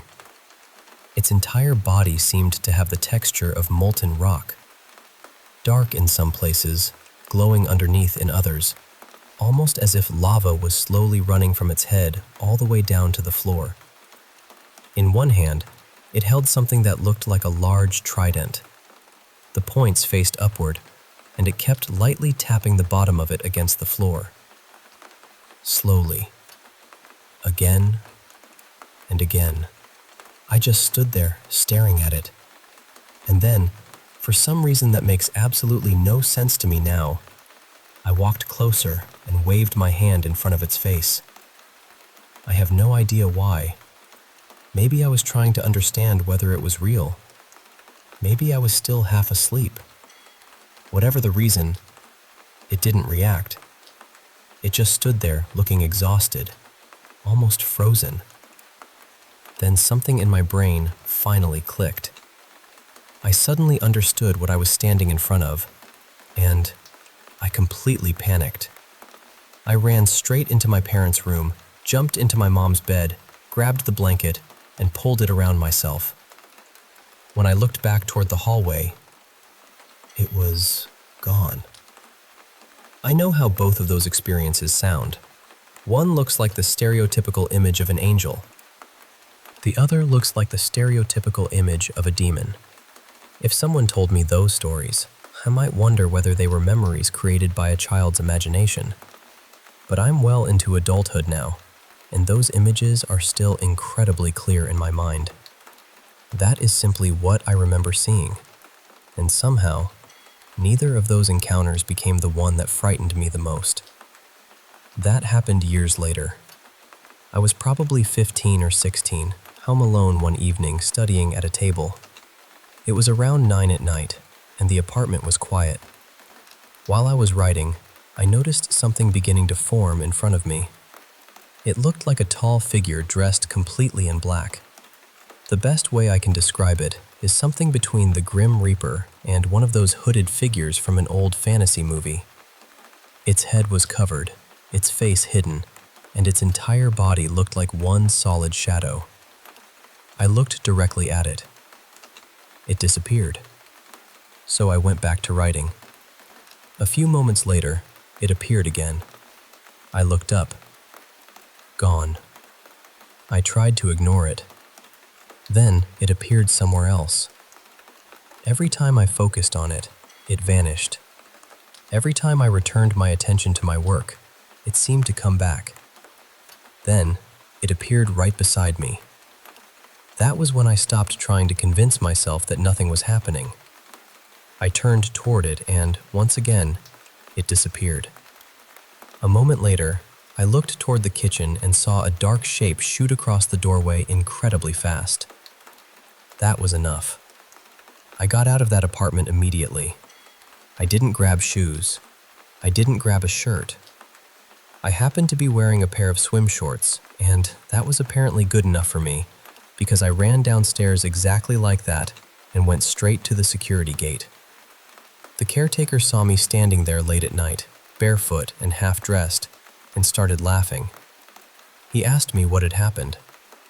When I told him, his expression changed. At first, he looked like he was waiting for me to laugh and admit that I was joking, but I didn't. Then he stared at me for a moment and asked again, basically, "Seriously?" I told him yes. So I stayed there with him until my parents came home. And when they finally arrived, I found out something that made the entire situation even stranger. My sister had apparently told them that she sometimes experienced unusual things in the apartment when nobody else was home. Things similar to what I had been describing. That apartment eventually became a terrible place for me. There were shadows, unexplained noises, objects that seemed to disappear and then turn up somewhere else. That constant feeling that someone or something was nearby. And plenty of smaller incidents that are harder to explain individually, but when you put them together, made the apartment feel like it was never truly empty.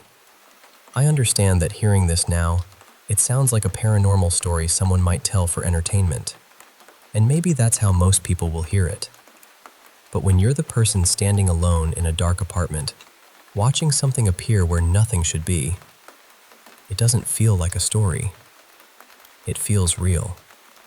And all these years later, I can still remember it that way.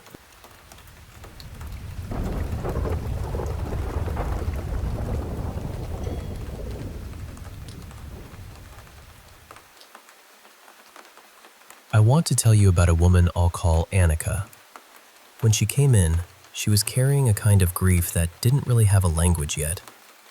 Her mother had died, but what she felt wasn't dramatic or obvious. It was more like a heaviness, a numbness, a quiet shutdown. The kind of exhaustion that comes from losing energy for years and not realizing there has been a leak the whole time. She told me something that stayed with me. She said, "Every time I spend time with my family, I need days to come back to myself." And it wasn't because they were arguing. There were no big fights, no shouting, no obvious cruelty. It was just contact. A call with her father could leave her completely flat. A short visit with her sister, Patrice, would make her feel hollow afterward, empty in a way she couldn't explain. She had tried therapy. She had tried setting boundaries. She had tried explaining herself carefully, gently, honestly. But none of it changed the basic truth that being around her family drained her, almost like something inside her was being quietly siphoned away. So she dropped into trance, and her higher self didn't circle around the issue. It didn't start with the surface story. It went straight to the root. The first figure that appeared was her father, but not as the man she knew. What she saw was a dark mass, thick, heavy, shapeless. No face, no hands, no voice. Just this dense black form suspended where a person should have been. Then her sister appeared. Patrice looked the same, not human in the vision, just another dark, compact shape. No softness, no recognition, no warmth coming through. And then Annika saw the cords. They were attached to her body. One at her chest, one at her belly, one at the back of her neck. And they weren't delicate little strands of light. They looked like old black telephone cables, heavy and coiled and almost rubbery. And something was moving through them, away from Annika, into them. That was the moment she understood. She had been feeding them.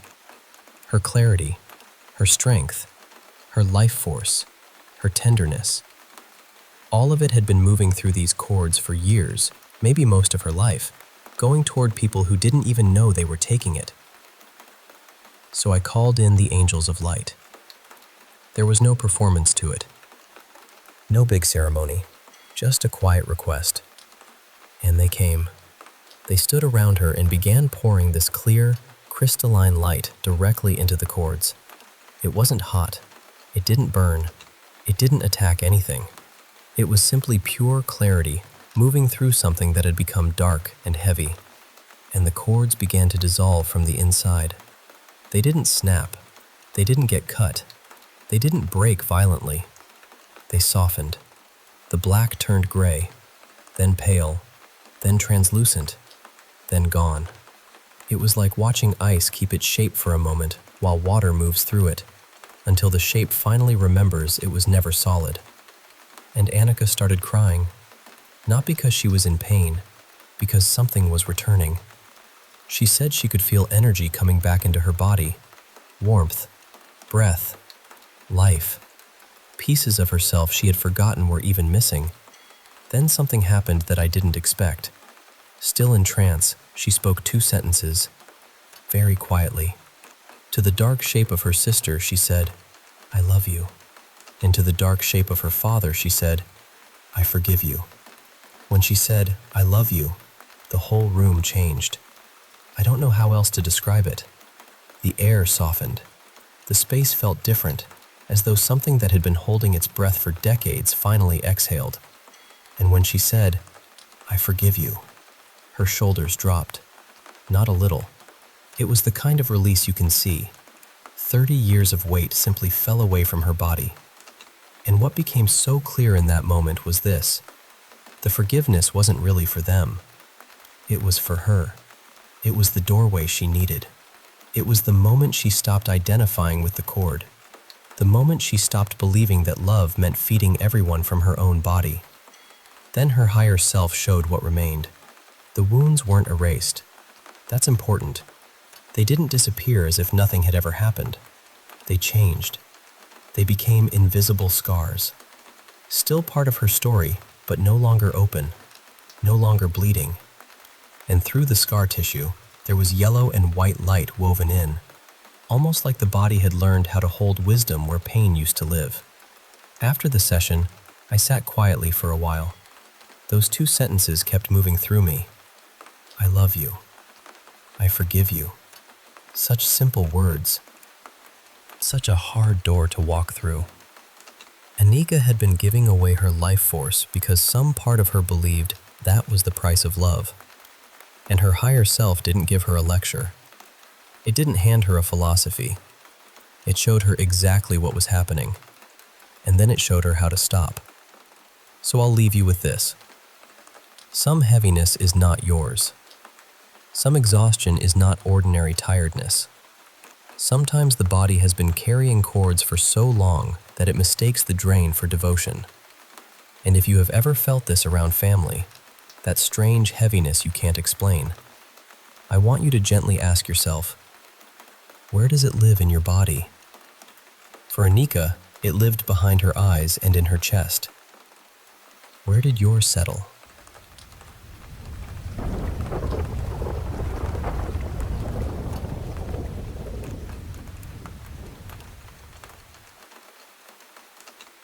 By that point, I'd been in the hospital for nearly 2 weeks.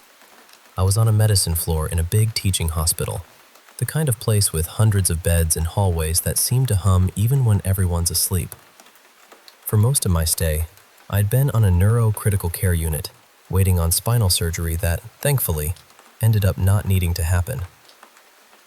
A few nights before this happened, they moved me into a shared room with a man named Mr. Harris. The staff told me he was very quiet. They said he barely spoke, that he had advanced dementia, and that most of the time he was confused and not really able to communicate. And at first, that seemed true. The first night, and most of the next day, he hardly made a sound. Because I was getting IV antibiotics every 8 hours, one of my doses usually landed in the middle of the night. That meant I'd wake up around 3 or 4 in the morning for the medication, vitals, all of that. The hospital had a little coffee shop downstairs that stayed open all night, so once I was awake, I'd usually order coffee through the app, and one of the nursing assistants would kindly pick it up for me. On the second night, I woke up around 3:15 in the morning. The nurse came in, handled the IV antibiotics, checked my vitals, and then the room settled back into that strange hospital quiet. The lights were off. The staff had left. I was lying there, wide awake, waiting for coffee and trying to get my mind to calm down. That was when Mr. Harris started talking. At first, I almost didn't pay attention. I'd been told he was basically nonverbal, so hearing him speak at all caught me off guard.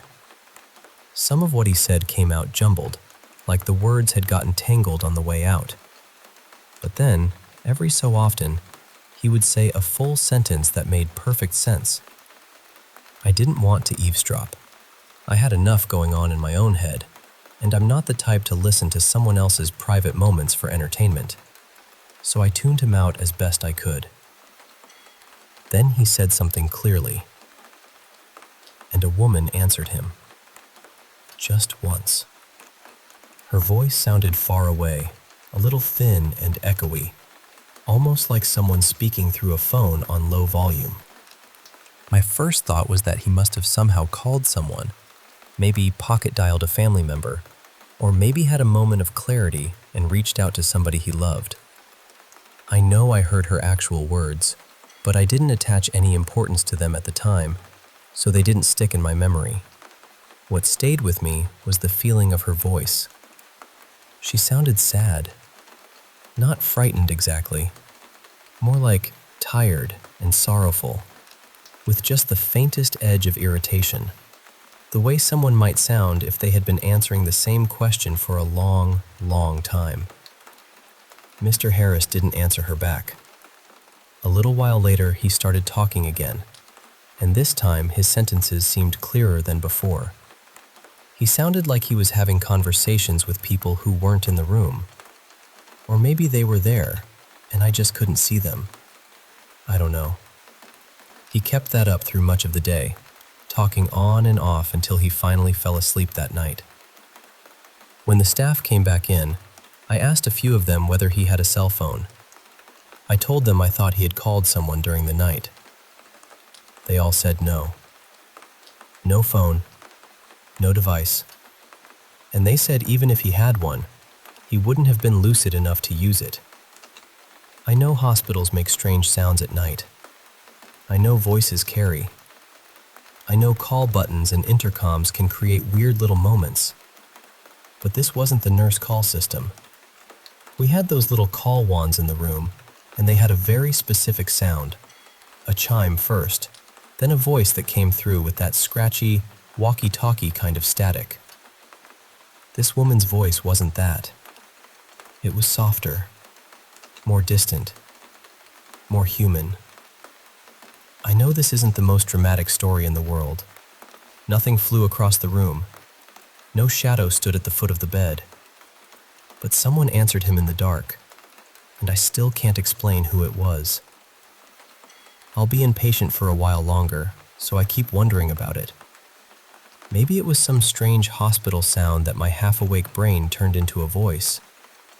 Or maybe, for just a moment, Mr. Harris was talking to someone I couldn't see. Either way, I haven't forgotten how that voice felt.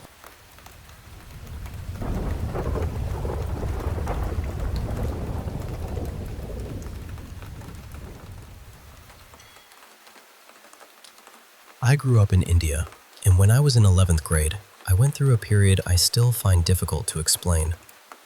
My health was poor, but it wasn't only physical. I was sad all the time. I cried almost every day. There were moments when I felt like I was slipping away from myself, like I was standing just outside my own life and watching it fall apart. At home, my family didn't see it the way a doctor or therapist might. They believed things like this could have spiritual causes. Black magic, evil spirits, curses, that kind of thing. So one day, they called a local spiritual healer. He had a reputation for dealing with these situations, and people around us trusted him. When he came to our house, he checked my pulse first. Then he sat quietly for a while, observing me. After some time, he told my family there was definitely a negative spiritual influence around me. He said it might have come from black magic, maybe from jealous relatives, maybe from someone who wanted our family to suffer. Before all this, our house already had a lot of religious and spiritual objects in it. Some were from Hindu rituals. Some had been given to us by Muslim babas who said they were meant for protection. There were copper plates, small charms, and other items I didn't fully understand. The healer told my family to remove them all. He said some should be thrown away, and the rest should be locked inside the prayer room. Then he said the main ritual had to happen at midnight. That night, everyone woke up for it. I still remember him drawing a large shape on the ground using turmeric and white powder. I wish I could describe it properly, but I can't. It wasn't a person. It wasn't an animal. It was just this strange figure, something uneven and unsettling. And somehow, it stayed in my mind. Then he began chanting mantras. The only words I clearly remember are Om Shakti Para Shakti. After that, he made me sit in front of him. He took a few strands of my hair, tied them to a thread, and started asking questions. Who are you? Why are you here? Speak. Tell us what you want. He kept repeating those questions again and again. And then something strange happened. A memory came back to me, very suddenly and very strongly. It was from the year before, when I was in 10th grade. One evening, around 7 p.m., I had gone cycling near my neighborhood. It was getting dark, and outside our colony, near a fenced area with trees around it, I saw a bright light in the distance. I stopped my bicycle because I wanted to take a picture of it. I took out my phone and switched on the flashlight, trying to see what was around me. That was when I realized I was standing beside what looked like a fresh burial site. It was covered with flowers. The second I understood what I was looking at, fear went through me. I got back on my bicycle and rode home as fast as I could. For a long time after that, I didn't think much about it. But during the ritual, while the healer was questioning me, that memory completely took over. I couldn't focus on the room, the people around me, or even the chanting. My whole mind locked onto that one evening. The part that scared me most was that I suddenly felt an urge to answer him. It felt like replies were forming in my head by themselves, almost like something wanted to speak through me. But I didn't say a word. I kept my mouth shut the entire time. After the ritual was over, the healer told my family it was black magic. As part of everything that happened that night, a goat was sacrificed. The head was buried near the entrance of our property. Lemons with nails pushed through them were buried at the four corners of the house. There were other ritual steps too, but some of them are blurry to me now. I'm not telling this story because I want to convince anyone that ghosts or possession or black magic are real. Honestly, I still don't know what happened. Maybe it was fear. Maybe it was suggestion. Maybe it was because I was depressed and emotionally fragile, sitting in the middle of an intense ritual where everyone around me believed something supernatural was happening. Or maybe it was something else entirely. I've kept this story to myself for most of my life because I was afraid people would think I was crazy. But I know what I felt that night. And even now, I don't have a simple explanation for it.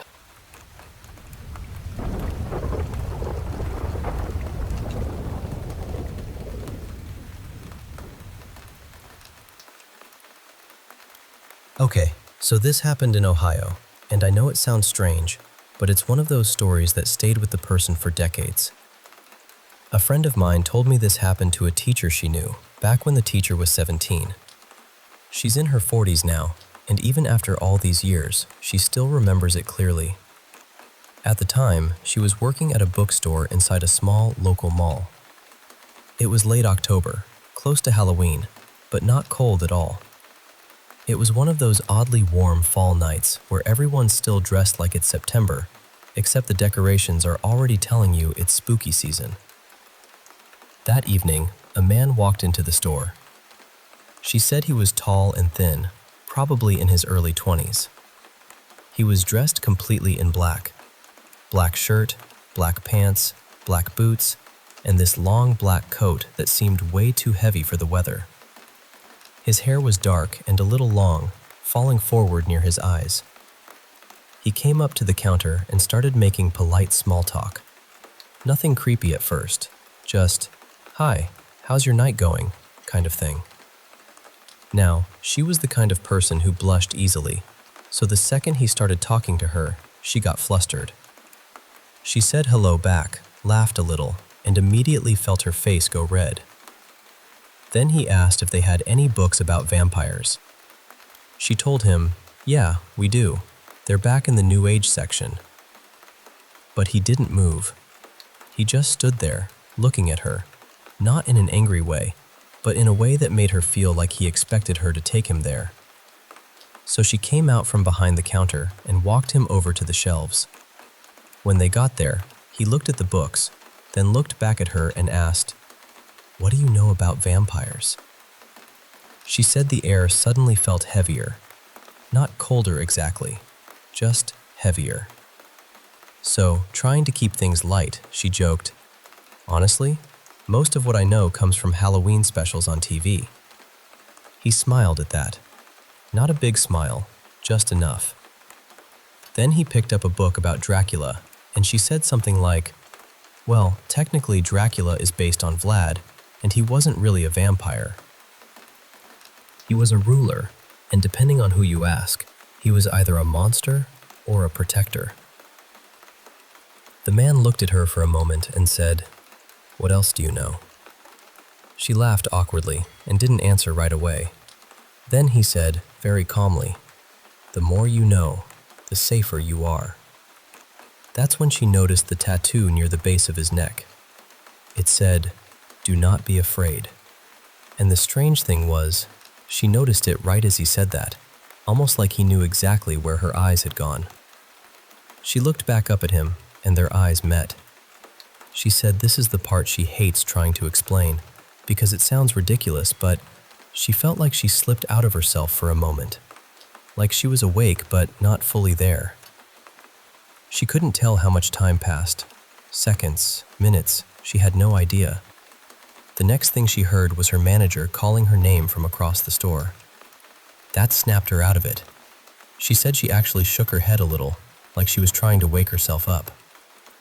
The man simply held out his hand, like he was saying goodbye. She didn't really want to shake it, but she did. And his hand was ice cold. Not just chilly, not bad circulation cold, ice cold. After that, he turned and walked out of the bookstore. His long coat moved behind him as he left, and she was so unsettled and curious that she followed him a few steps later. He walked out of the store, turned right into the mall hallway, and she hurried after him. But when she stepped out and looked down the corridor, he was gone. Completely gone. There wasn't an exit close enough for him to reach that quickly. The nearby stores were already closed. There was nowhere obvious he could have ducked into. He had just vanished.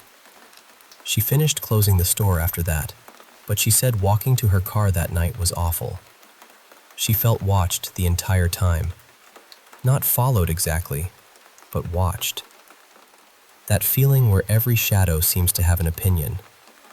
She got into her car, locked the doors, went home, and never saw him again. Later, when people asked her what made him feel so wrong, she said it wasn't just the clothes or the vampire books or even the cold hand. It was the feeling she got when she looked into his eyes. She said he felt hollow, like something that should have been there just wasn't. For years, she convinced herself it was probably nothing. Maybe just a dramatic guy who liked vampire novels and dressed the part a little too well. But even now, after all this time, she still remembers him. And honestly, stories like this make you wonder what kinds of people, or things, are walking around in ordinary places. A bookstore, a mall, a warm October night. Nothing too strange, until it is.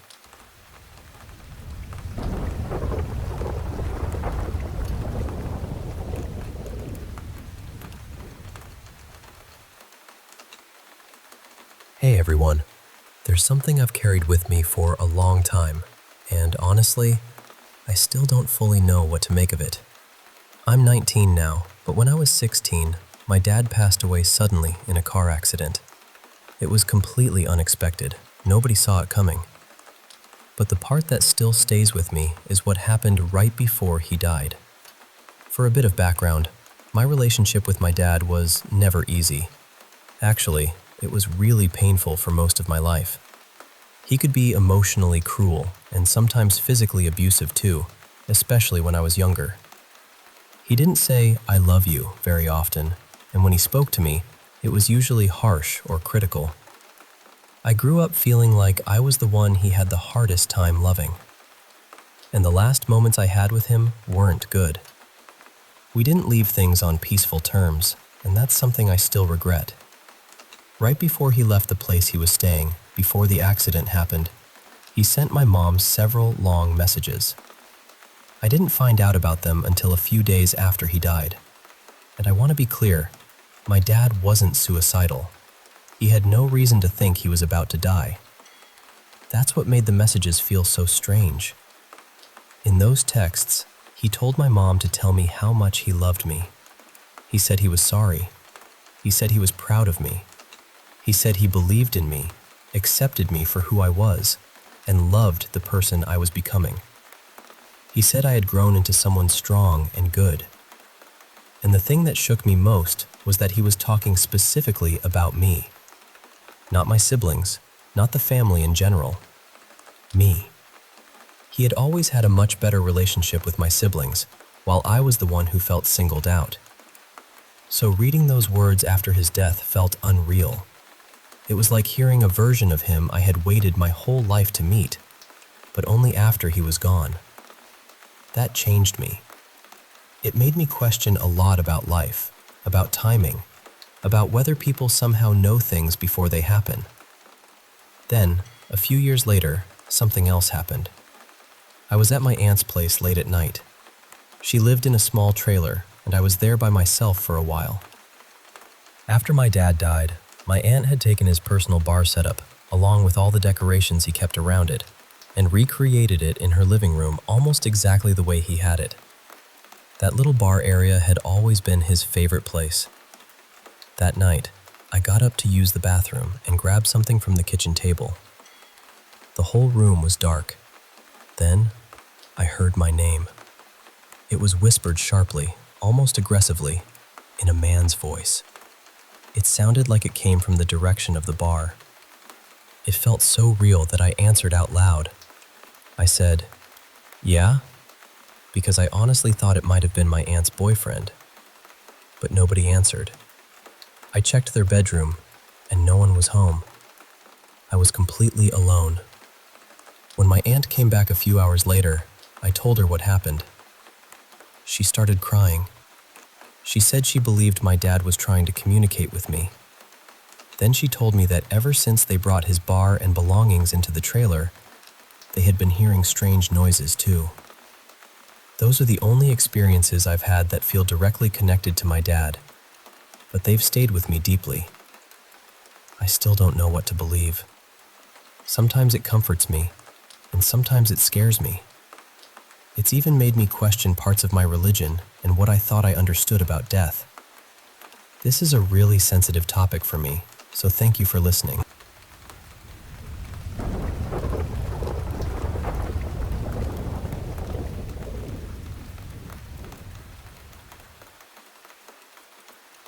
I know the title sounds completely absurd, but just stay with me for a minute. A few years back, I started waking up with bruises I couldn't explain. Little scratches, too. At first, I brushed it off. I figured I must have bumped into a table or scraped myself without noticing. Or maybe I was just moving around too much in my sleep. But then, other things started happening. The lights in my apartment would flicker for no clear reason. Sometimes I'd wake up in the middle of the night and my TV would be on, even though I almost never used it. I watched everything on my laptop, so it wasn't like I had fallen asleep watching it. And the strange thing was, whenever the TV turned itself on, it was usually on some home renovation show. Then there was my poster. I had a few posters on the wall, but one of them, a Star Trek poster, kept ending up on the floor. Not the others, just that one. I'd tape it back up, and within a few days, there it would be again, lying there like it had personally offended someone. The reason I think I might have made everything worse is because I turned the whole thing into a joke. Every time something weird happened, I'd blame my imaginary ghost roommate. I called him Sir Spooky Pete. One day, after the lights flickered while I was making coffee, I laughed and said, "All right, Sir Spooky Pete, you can hang around, but you need to stop being dramatic." At the time, it felt harmless, just me being silly in an empty apartment. Eventually, the bruises and scratches stopped, which made me feel a lot better. But the other little things never fully went away. Now it feels less scary and more like living with a very needy, invisible roommate. If I ignore the strange stuff for too long, the lights start flickering again. And the weirdest part is that it feels like it follows me.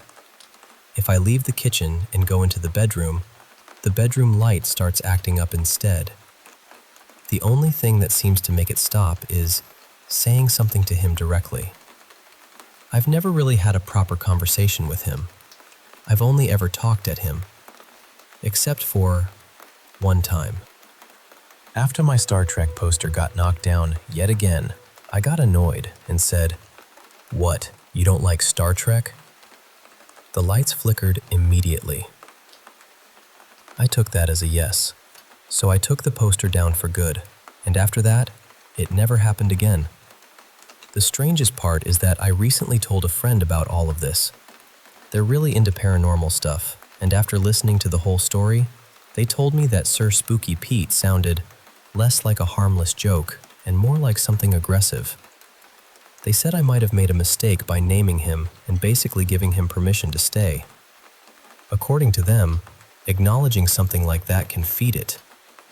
I honestly thought I was just making jokes in my own apartment. But now I keep wondering if I accidentally spent years encouraging something I didn't understand. Or maybe I created such a long-running joke that my brain started connecting random things together. Or maybe Sir Spooky Pete really is hanging around, deeply offended by space shows and weirdly invested in home renovation television. I genuinely don't know anymore. I'm curious what other people think.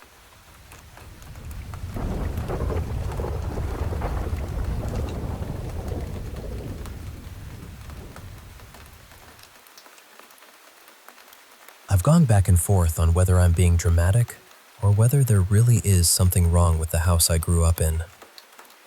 My family bought it when I was little, maybe around 7 years old. I don't remember every detail from that age, but I remember that house. I remember the way it felt. I remember the rooms, the hallway, the dark corners. And I remember the first time I realized something in there didn't feel normal. When my aunt moved out, I finally got my own bedroom. At night, while I was trying to sleep, I would hear footsteps pacing back and forth across the carpet. And if you've ever heard feet on carpet, you know that soft, heavy sound. My room wasn't huge, so the pacing always sounded close to my bed. At first, I thought it was my parents checking on me. I used to sleep with my door open, so I asked them why they kept walking around in my room at night. They looked confused and said, "We were asleep. We never went in there." After that, I started sleeping with my door closed. The door had this loud squeak, so if anyone opened it, I'd know. Strangely enough, once I started doing that, the pacing stopped. Then, when I was in middle school, something happened that still bothers me. I was home alone late at night. My brothers were with my grandma, my parents were out, and I was sitting in the living room with the TV on. The rest of the house was pitch black. All of a sudden, I got this deep feeling in my stomach. It wasn't just fear. It felt like a warning, like something in me was saying, "You cannot stay here." I tried to ignore it. I told myself I was just scared because it was dark. But the feeling kept getting stronger until I started shivering. Then it hit me all at once, like something was screaming inside my head, "Get out of the house!" I jumped up, ran to my room, locked the door, and called my grandma. I begged her to come get me because something felt wrong. I was so frantic that I probably sounded completely unhinged. When she finally agreed, I ran outside and sat in the back of my dad's truck at around 2 in the morning. No shoes, no bag, nothing. Just my phone and pure panic. For a while, my family teased me about it. They thought I had scared myself. But later, they started having their own experiences. In high school, I had gotten somewhat used to the weirdness. One weekend, the house was busy. Everyone was awake, moving around, and my parents and aunt were trying to get my baby brother to sleep in his own room. He never wanted to, but we all assumed it was normal toddler separation anxiety. Then I walked past his room after using the bathroom. I didn't have my glasses on, but his door was wide open and the light was on. As I passed, I saw a little boy standing there. He looked maybe 6 years old. He was wearing a striped shirt and a baseball cap. I froze. I didn't know whether to trust what I had seen, and honestly, I was too scared to turn around. So I just kept walking. Later, I told my mom and aunt, and that pushed me to ask more about the house. I found out a family had lived there before us, and they had children. My parents seemed surprised by that, but my aunt looked genuinely disturbed. She said she had always felt like children had lived there. Before my family bought the house, she remembered seeing faint drawings and little marks on the walls. She said the house had always carried this strange, childlike energy. That conversation brought up the night I ran out of the house, and then my aunt started telling me her own stories. She said she stopped sleeping over because the house felt wrong at night. Not just creepy, wrong. She said the hallway felt darker than the living room, even when both were already dark. Like the darkness in the hallway was thicker somehow, separate, almost alive. She also said that when we watched movies, it never felt like only our family was there. It felt crowded, like there were other people watching with us. A room of 6 felt like a room of 15. Eventually, she stopped staying late because the feeling happened every single time. Years later, when I came home from college, my grandma stayed over and slept in my room. The next morning, she told me she hated sleeping in there. I asked her why. She said, "I don't know, it just feels scary." I didn't ask more because I already knew what she meant. At one point, I rearranged my room to make it feel more open. But after that, the corner where my shelf used to be started feeling different. It felt like something was standing there. Something you couldn't quite see unless you stared into the dark for too long. I told my grandma, "That's why I sleep with the TV on." I didn't explain the feeling of being watched from the corner, but I think she understood. Now when she stays over, she sleeps in the living room with the TV on. Another morning, I woke up early because I wanted to see my mom before she left for work. I was in my room watching TV when I heard a knock on my door. I thought it was her, so I called out. No answer. At first, I thought maybe the knock came from the show I was watching, so I rewound it. I went back and listened carefully. There was no knock. I went to my mom's room and asked, "Did you knock on my door?" She said no. She had been in her bathroom the whole time and didn't even know I was awake. That scared me more than I wanted to admit. I checked the cameras around the house. The camera picked up my voice when I called out, but when I rewound to the moment before that, there was no sound of a knock. Nothing. I showed my mom and she kept saying, "I don't hear anything." And I told her, Exactly. That's the point. If I hadn't heard a knock, why would I have called out? We still don't know what that was. Then recently, something changed. I was waking up when I felt something hit me in the throat. Not a tiny tap. It felt like being punched right below the chin, off to the side. It actually stung. There was no one in my room. If someone had done it, I would have seen them leaving. I went to my mom and said, "Something punched me in the throat." We joked about it at first, because by now my family has gotten used to calling the place haunted. But then I realized something that made my stomach drop. I had never been touched before. I had heard things. I had felt things. I had seen things. But whatever was in that house had never physically hurt me. That felt like a line had been crossed. There have been smaller things too. Shadowy figures moving across the hallway while my mom and I watched movies. My mom saying her room suddenly became freezing cold even when the thermostat was set around 75. My brothers refusing to sleep in their own rooms sometimes without really explaining why. And then last week, the smoke detectors went off in the middle of the night. Everyone was asleep except me. At first, I thought maybe incense had triggered them, but I wasn't burning any. Then I thought maybe my brother was working on one of his little projects, but he was asleep too.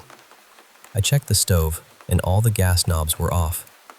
The strange part is that our detectors usually say something when they go off. They'll announce fire or carbon monoxide. But this time, they only blared. No words. They went off for about 2 minutes, stopped, went off again, stopped, then went off a third time. I keep trying to blame wiring because that feels easier. But it still doesn't explain why they didn't announce anything like they usually do. After that, another odd thing happened.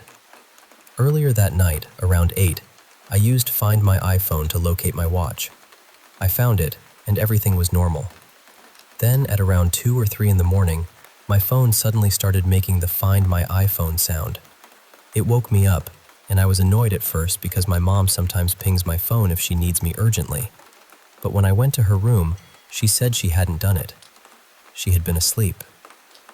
The next morning, she said maybe it was delayed from when I searched for my watch. But I told her, I used my phone to find my watch, not the other way around. And why would it wait 6 hours? We don't have answers. I'm trying not to let it completely scare me, because part of me thinks that if whatever this is feeds on fear, I'd rather let it starve. But I still wonder what it is. A ghost? A spirit?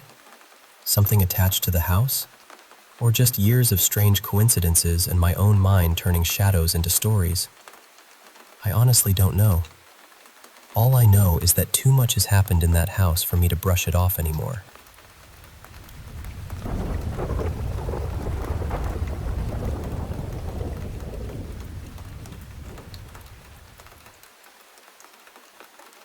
I should probably start by saying that the house already felt strange, long before anything serious happened.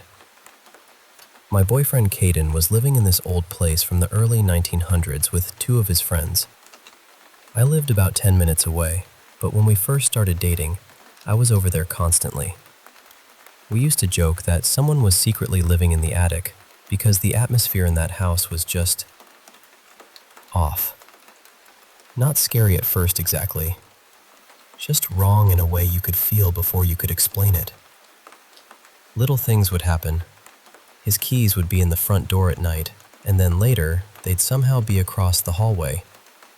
Things on his dresser would shift around. Nothing dramatic enough to make you run outside screaming, but enough that you'd look at each other and go, "Okay, that was weird." Then, near the end of December, I found out I was pregnant. Not long after that, I got really sick. I was badly anemic and so weak I could barely move around, so I ended up staying at Caden's house almost full time. His roommates were fine with it, thankfully, because I genuinely couldn't manage much on my own. Eventually, we found out the pregnancy wasn't viable. Because of how unwell I was and some other medical issues, I had to terminate for health reasons. It was already a heavy, heartbreaking time, and I was spending most days in that house alone while the guys were at work or college. That was when I started hearing things more often. Footsteps on the stairs, movement in the hall. Sounds like someone was walking around when nobody was home. I kept telling myself it was an old house, thin walls, pipes, neighbors, anything reasonable. I really wanted it to be reasonable. After I recovered a bit, Caden and I stayed at my place for about 2 months. Then, recently, we went back to his house because his roommates had moved home, and we wanted some privacy since I also live with friends. At first, the house actually felt lighter. For a moment, I thought maybe we had imagined how bad it felt before. But then it changed. Over the next 2 weeks, both of us started spiraling emotionally. I mean, really spiraling. We were both having these intense, depressive episodes that felt like they came out of nowhere. At one point, I had to call a crisis line, which is not something I've had to do in a long time. It didn't feel like normal sadness. It felt like something was pressing down on us. Then Caden's dad and his girlfriend came over one afternoon. I'll call his dad's girlfriend Alina. She had spent years involved with a spiritual church and had also done professional paranormal-related work during lockdown, but we hadn't told her anything about what had been happening. We hadn't told Caden's dad either. They didn't know about the pregnancy, the termination, or how bad our mental state had been. At one point, Alina went upstairs to use the bathroom. She came back down. Everything seemed normal. We chatted for a while, and then they left. A couple of hours later, Caden got a call from his dad. He listened for a moment, then took me outside so we could talk privately. He told me that when Alina had gone upstairs, she looked down the hallway and saw a woman standing directly beneath the attic hatch. She described her as tall and thin, maybe in her 40s, with wild black hair. She said the energy around her was deeply depressive, unstable, almost bipolar feeling. She also mentioned something about a rope. And then she said this woman was fixated on a child, even though she herself had never had one. That part hit me hard, because again, Alina knew nothing about what had happened to me. Caden told me it was completely up to me whether we stayed the night or left. We packed immediately. But even packing felt difficult. I suddenly developed this splitting headache, like pressure was building behind my eyes. Caden got hit with awful brain fog and kept forgetting what he was doing. It was around 7 or 8 in the evening by then, and the whole house felt like it didn't want us to go. When Caden locked the front door from the outside, I looked up at his bedroom window. It was the window on the left side of the house, and I remember thinking, clear as anything, she's right there. A few seconds later, as we were walking away, Caden turned around, pointed at that exact same window, and said, "I bet that bitch is watching us." The next day, Caden called his dad to tell him we had left. His dad already knew.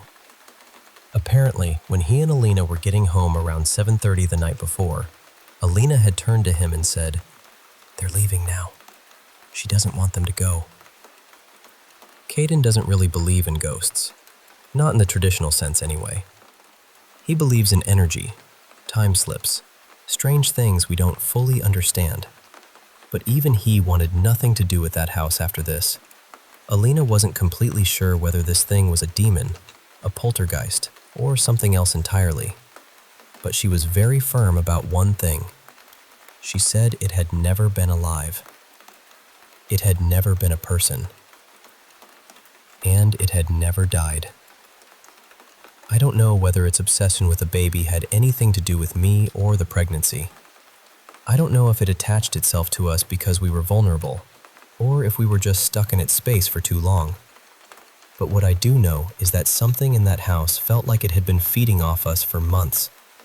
And in those final 2 weeks, it felt like it was getting stronger. So now I'm just trying to make sense of it, I guess. Because whatever was in that house, it didn't feel like a memory. It felt aware.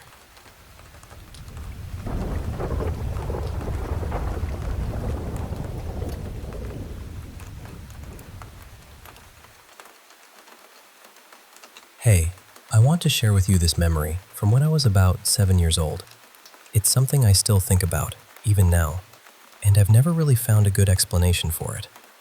It happened in the house I still live in today, back in Indonesia during the mid-2000s, when having maids living with you was pretty common in city families.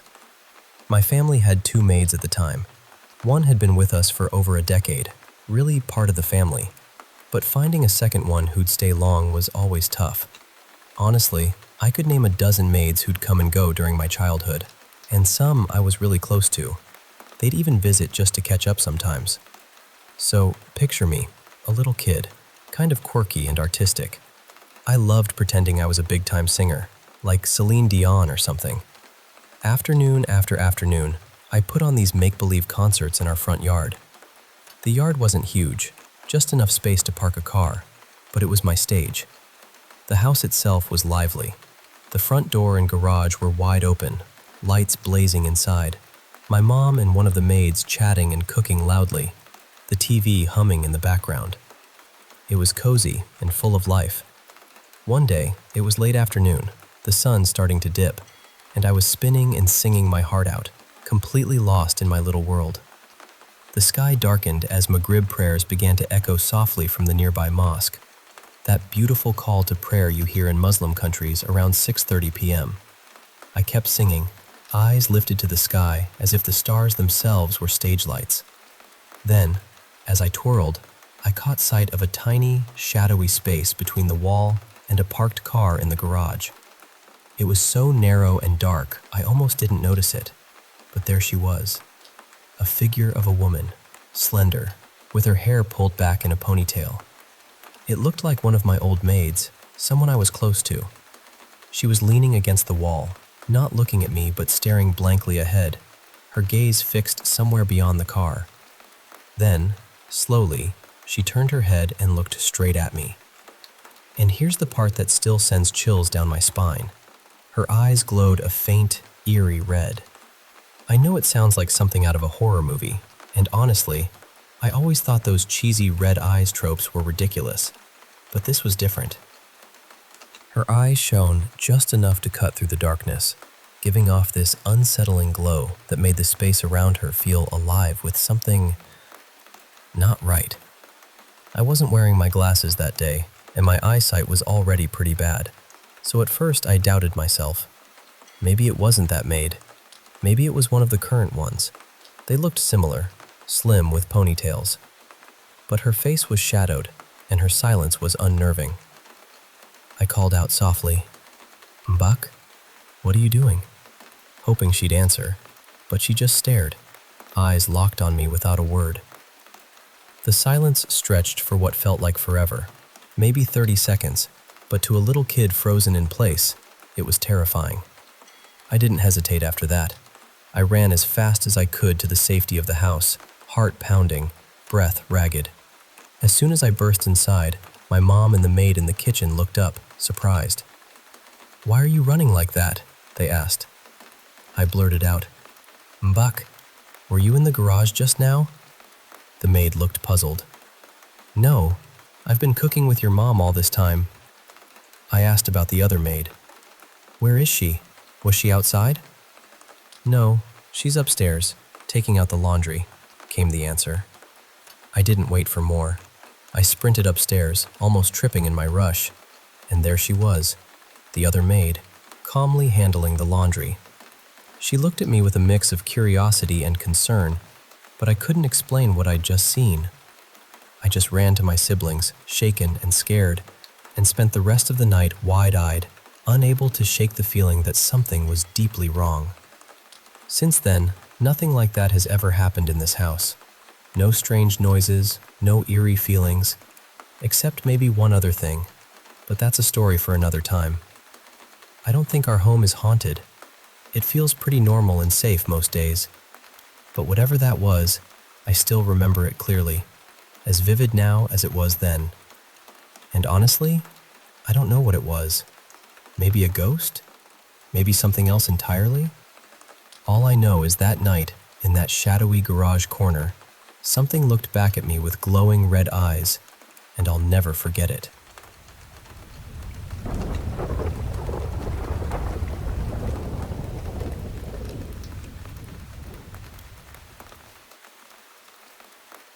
Hey, I want to share with you this really strange and haunting experience that my sister and I both went through. Something that spanned over many years and left us both feeling unsettled. It all started when I was a kid, and it involved this recurring nightmare that I had for as long as I could remember. It wasn't just any nightmare. It was about this shadowy figure, a man who followed me around in my dreams. He was always this tall silhouette, completely black, like a shadow come to life. Sometimes he wore a fedora, sometimes he didn't, but he always had on this long trench coat that made him look even more ominous. I never saw his face. It was like he was just a dark shape, a walking shadow, and that made it all the more terrifying. Now, the weird thing was how these dreams would start out normal. Like one time I dreamed I was at a park, playing with other kids on a sunny summer afternoon. The laughter was light, the colors bright, and everything seemed so innocent. But then, out of nowhere, something would snap, a shift in the air, a change that you could almost feel. Everyone's expressions would twist from happy to scared, and whispers would start floating around me, soft but chilling. They would say things like, "The man is near," and "It's best if you leave before he gets closer." Right when those whispers filled the air, the sun would vanish, and the world around me would slip into twilight. This eerie, dim light that made everything feel cold and unfamiliar. I'd know I had to get home fast, to get somewhere safe before the man found me. And even though I was alone, I could hear those whispers growing louder and louder, like a warning that there was no escaping. Then, just when I thought I might make it to safety, I'd catch a glimpse out of the corner of my eye, the shadowy figure standing perfectly still, right at the corner of a building or a wall. He wouldn't move or say a word, just standing there, waiting. And me? I'd freeze in place, completely paralyzed by fear, unable to move a muscle or run inside. It was like my body betrayed me. Then, when he knew I was trapped, he'd suddenly lunge forward, his arms reaching out toward me. That's always the moment I'd wake up, heart pounding, drenched in sweat, clutching my chest because I felt like it was about to burst out. But it didn't stop there. Sometimes the nightmare would bleed into reality with sleep paralysis. I'd wake up in the dark, my room darker than usual, unable to move except for my head slowly turning left and right. And that's when I'd see him again, right there in the corner of my room, watching me. I'd try to scream, call out to my parents, but no sound would come out. My throat would be dry, silent. The shadow man would inch closer, his gaze locked on me the entire time, and I felt completely helpless. These dreams and sleep paralysis episodes haunted me from my earliest memories up until about 5th grade. Then, for a long time, they stopped. I thought maybe I had outgrown them, or maybe they were just bad dreams that faded with time. But here's the really strange part. About 13 years later, my little sister started telling me about her own dreams. And what she described? It was almost exactly the same. She was in 5th grade, just like I was when the dreams stopped, and she spoke of the same shadowy man, the same rapes, the same fear. I didn't want to mention it to her at first because I hoped she'd forget about them, that she wouldn't have to deal with the same terror. Now I'm left wondering, is this just some coincidence? Or is it the same shadow man that haunted me, now haunting her? Could it be some kind of family curse or a haunting we never talked about? It's so strange how this darkness seems to be tied to us, crossing years and childhoods without explanation. I don't know the answers, but I do know this. Those dreams felt so real, so vivid, and the fear was like nothing else. And hearing my sister tell the same story made me realize maybe some shadows never truly fade away.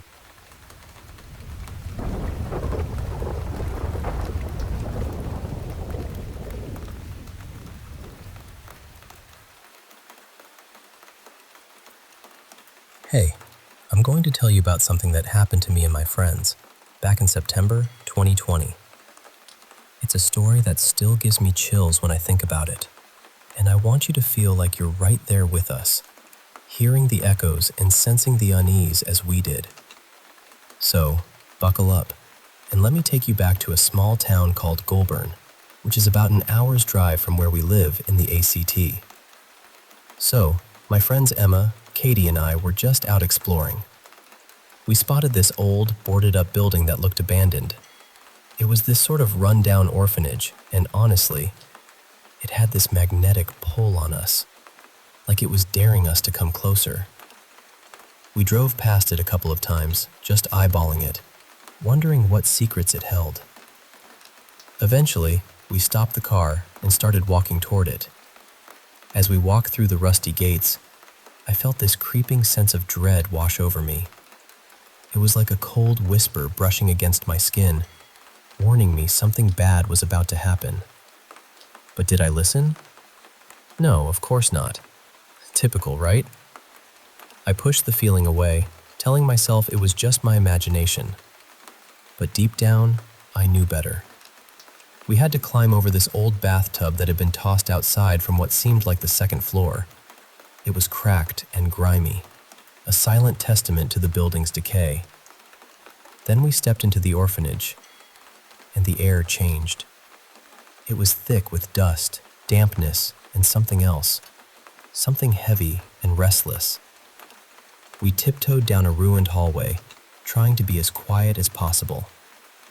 I wasn't even sure if we were allowed to be there, but curiosity was winning. Suddenly, I heard it. A little girl's laugh, faint but unmistakable, echoing from somewhere deeper inside. It stopped me dead in my tracks. Emma and Katie noticed I'd frozen and looked at me, concerned. "What's wrong, Ari?" Emma asked softly, her voice filled with worry. I wanted to say it was nothing, just nerves, so I brushed it off. But that laugh stayed with me, haunting the silence as we moved on. We explored room after room on the first and second floors. The place was falling apart, the walls soaked with water damage, peeling paint, and broken furniture scattered everywhere. But amidst the ruin, I felt something else, a presence. A little girl began to follow me around, and I could tell she thought I was her mother. When she realized I wasn't, she didn't leave. Instead, she stayed close, like I was a beacon of safety in this forgotten place. There was a sweetness in her presence that contrasted with the coldness of the building. But not everything welcomed us. As we ventured through the first floor, I sensed something dark, something unholy that didn't belong there. It was like a shadow lurking in the corners, watching us, and not pleased with our intrusion. It was frightening, this malevolent force, and it was clear it was upsetting the other spirits who called the orphanage home. We decided to leave for the night, but I couldn't shake the feeling that I had to come back, that I needed to understand what this dark presence was and why it was tormenting the other spirits. I wasn't going to abandon them to that misery. So that night, I returned, this time with a few other people. One of them brought a Ouija board, hoping we could make contact and get some answers. The atmosphere was thick with anticipation and fear, every creak of the old building amplified in the darkness. We were stepping into the unknown, ready to face whatever spirits awaited us, hoping to bring a little peace to that haunted place. That's where our story begins, in the heart of the forgotten orphanage, surrounded by whispers, shadows, and a little girl who just wanted to be seen.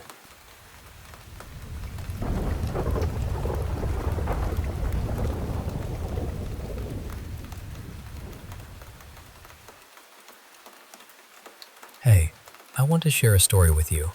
something that's stuck with me for years now. It all started when I was about 14.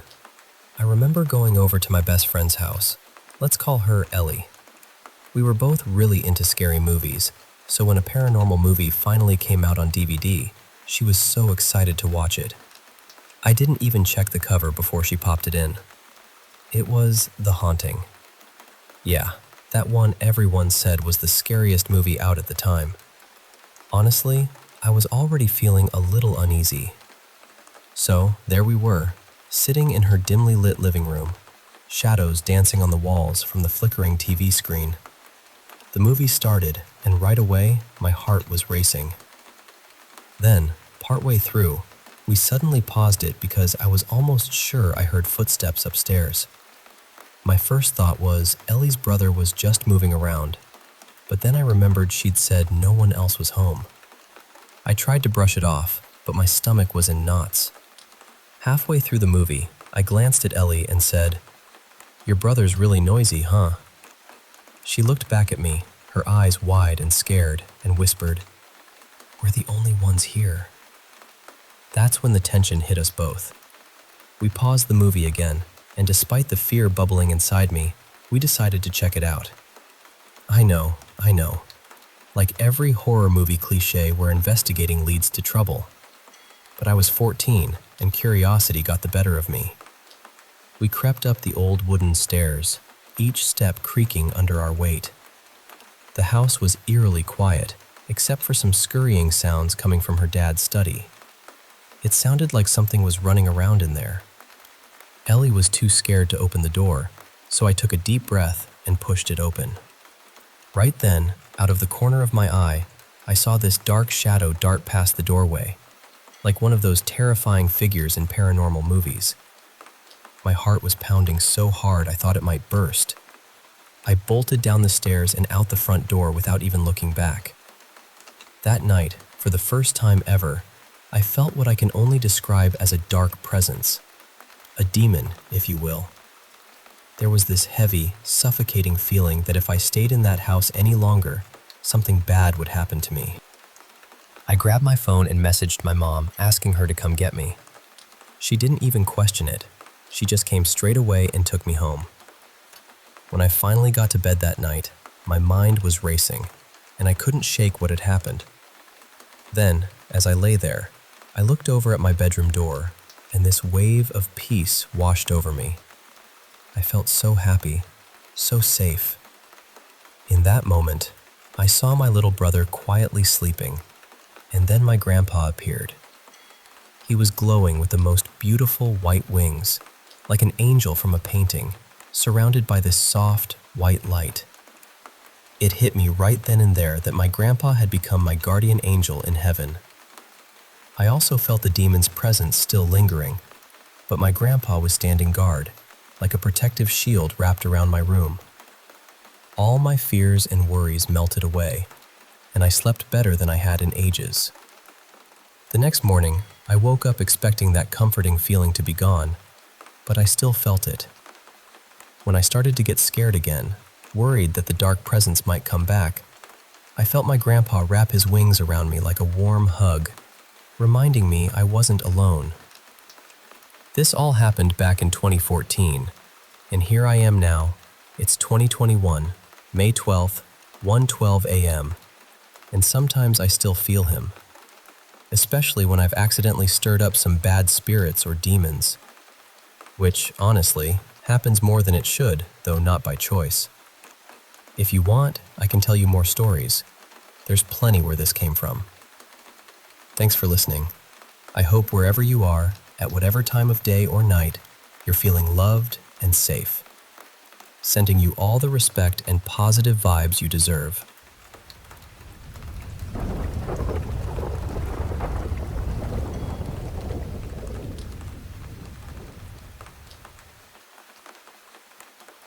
Hey, I want to share a story that's been on my mind lately. Something that's both eerie and strangely comforting at the same time. It's about our home. A 3-story, 4-bedroom house, fairly new, built on what used to be a residential plot. I don't really know much about what was there before that, but that's where our story begins. So my partner and I, along with our kids, have been living in this house since it was built, almost 6 years now. For the most part, the house feels just like any other home. No strange vibes, no weird noises, nothing out of the ordinary. But there is one room, the bedroom on the top floor, that's always felt different. That room used to belong to our youngest daughter. She slept there from when she was about 6 months old until she turned 2 years. Now, she was a terrible sleeper, never really settling through the night. She'd wake up crying, sometimes uncontrollably, and no matter what we tried, it was a struggle to calm her down. At the time, we just figured she was one of those babies who just didn't sleep well, you know? Nothing more to it. But there were moments that just didn't sit right with me. When she'd wake in the middle of the night, sometimes we'd bring her into our room to try and settle her there, because she'd just stare towards the hallway outside her bedroom door. It was like she was watching something, or someone, just beyond the doorway. And if we tried to carry her out into the hallway to show her there was nothing there, she would panic. Like, full-on freak out. It was unsettling. Eventually, she moved out of that room and now shares a bedroom with her older sisters. The middle child, our son, has since taken over that top floor room. He says he feels fine there, no weird feelings or anything. But back when it was our youngest's room, something else happened that stuck with me. While my partner would go downstairs to make her a bottle during those nighttime wake-ups, I'd be the one to comfort her in the room. I'd often sit there with my back turned to the door, rocking her gently. And every single time, I had this overwhelming feeling that someone, or something, was watching me. I'd get this prickling sensation on my skin, like a presence lurking just behind me. I couldn't help but glance over my shoulder, almost expecting to see a shadow or a figure standing there. But there was never anything visible. That feeling stayed with me, even after the youngest moved out of the room. I never mentioned it to the kids, or even really talked about it much with my partner. It was just this quiet, shared understanding between us. Now, fast forward to the other night. We were all just chatting as a family, nothing unusual. Our oldest daughter, who's 15, mentioned she had slept in her brother's room the night before. He was away at a sleepover, and she wanted a little peace and quiet away from the younger two. So we casually asked her how she slept, just a normal question, no leading or anything. And she said something that sent a chill right through me. She said, not so great. I felt on edge, like someone was watching me from the doorway. I wasn't scared, but I felt anxious. That description was exactly how I'd felt all those nights comforting our youngest. And here's the thing, neither my partner nor I had ever told the kids about those feelings. So there's no way she was just repeating something we'd said. When she said that, I honestly felt a shiver run down my spine. My partner looked at me with this look that said, "Wow, that's exactly what we felt." It was like this little confirmation of something we'd only ever sensed, but never really talked about openly.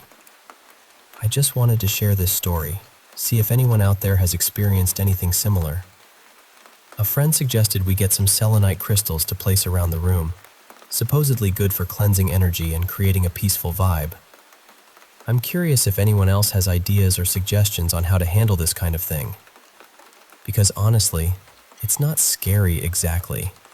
More like a quiet presence that watches over us. But still, it's unsettling enough to want to do something about it. Thanks for listening. It feels good just to put this out there and connect with others who might understand.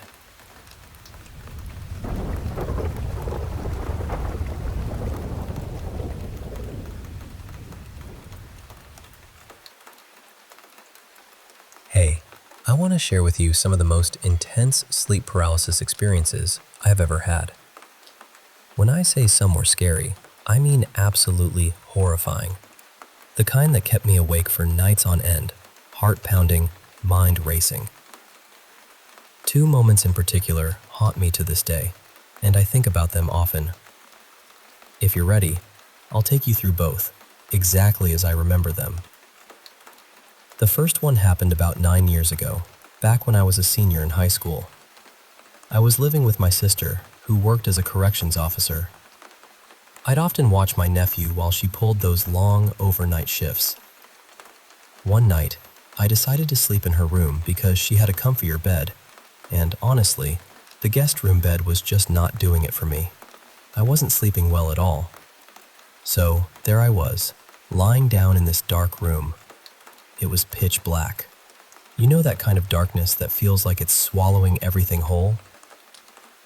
I woke up and found myself completely frozen in place, unable to move a muscle. At first I thought, okay, this is just sleep paralysis. So I closed my eyes, hoping to drift back to sleep quickly.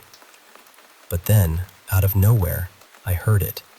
This heavy breathing coming from the direction of the bedroom door.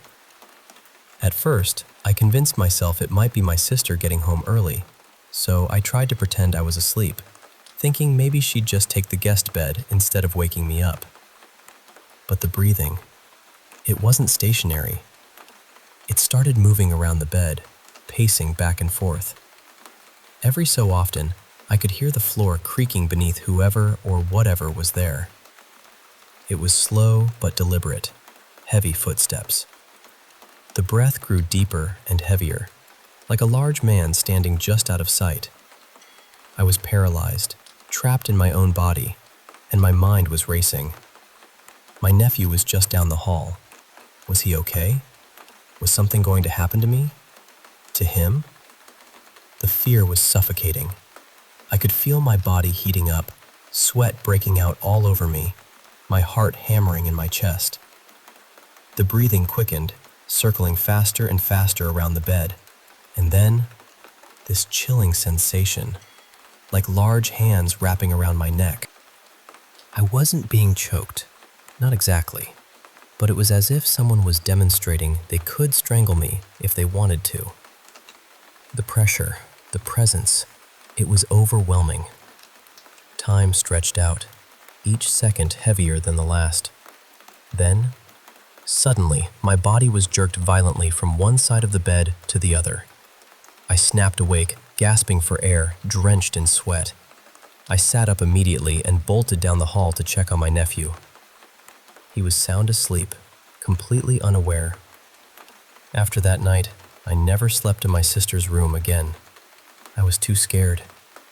I forced myself to stay up all night until I moved out for college 5 months later. To cope, I'd nap in the school nurse's office or crash at friends' places during the day so I could last through the night without sleeping. Now, fast forward to a much more recent experience, just about 3 weeks ago. I was taking a nap during the day to prepare for work. I was lying on my side, facing away from the room, and I could feel my girlfriend beside me. She knows about my sleep paralysis and how intense it can get. She's always ready to shake me awake if I start to tremble or try to call out. This time, I slipped into paralysis again. I started trying to call her name softly, hoping she'd wake up and pull me out of it. I felt her hand shake me gently, but I couldn't snap out of it. I kept trying to tell her, "Turn me over," but my voice was weak, trapped. Then, I felt her hand reach underneath my side, right under my armpit.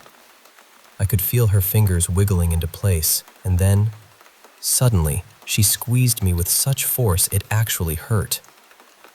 That's when I broke free from the paralysis. I rolled over, about to ask why she squeezed me so hard, but when I opened my eyes, there was no one there. The bed beside me was empty.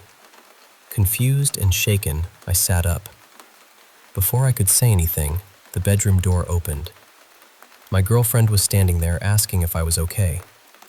She told me she heard me calling her name but was washing dishes when it happened. She started towards the room but heard me moving around and thought I was fine. Except, I never got out of bed. I have no clue who or what grabbed me like that. Who shook me so violently and squeezed my side. But I know the feeling was real. The dread, the cold terror, the unmistakable sensation of being touched even though no one was there. It's something I can't explain, and honestly, it still unsettles me to this day. So those are the two most unforgettable sleep paralysis experiences I've had. They've left marks on me not visible to the eye, but deeply embedded in my memory and my soul. If you've ever experienced anything like this, you know the fear is unlike any other, a helplessness that's hard to put into words. Thanks for listening to my story.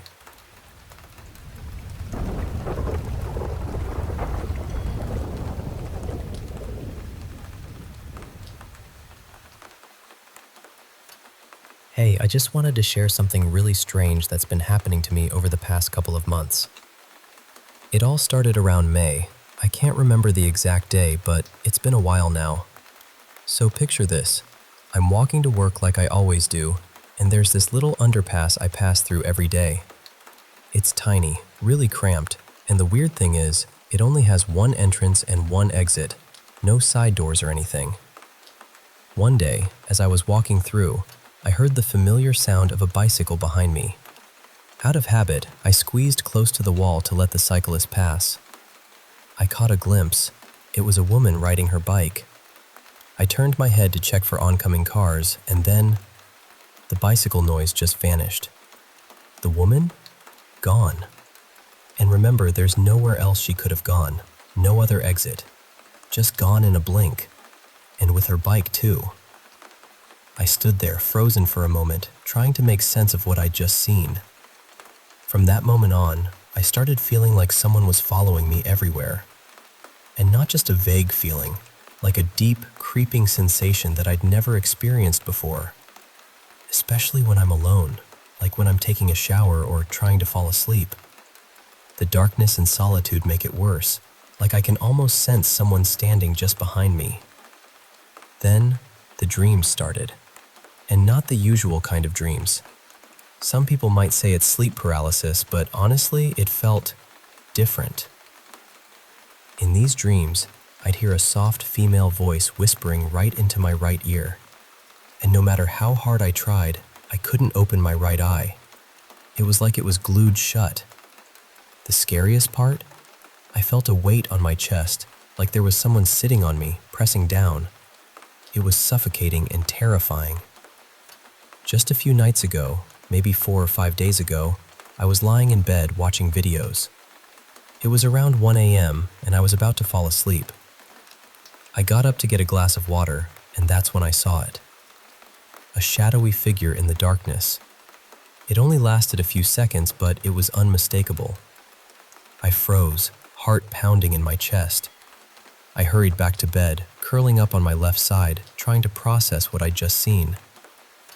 Then, something even stranger happened.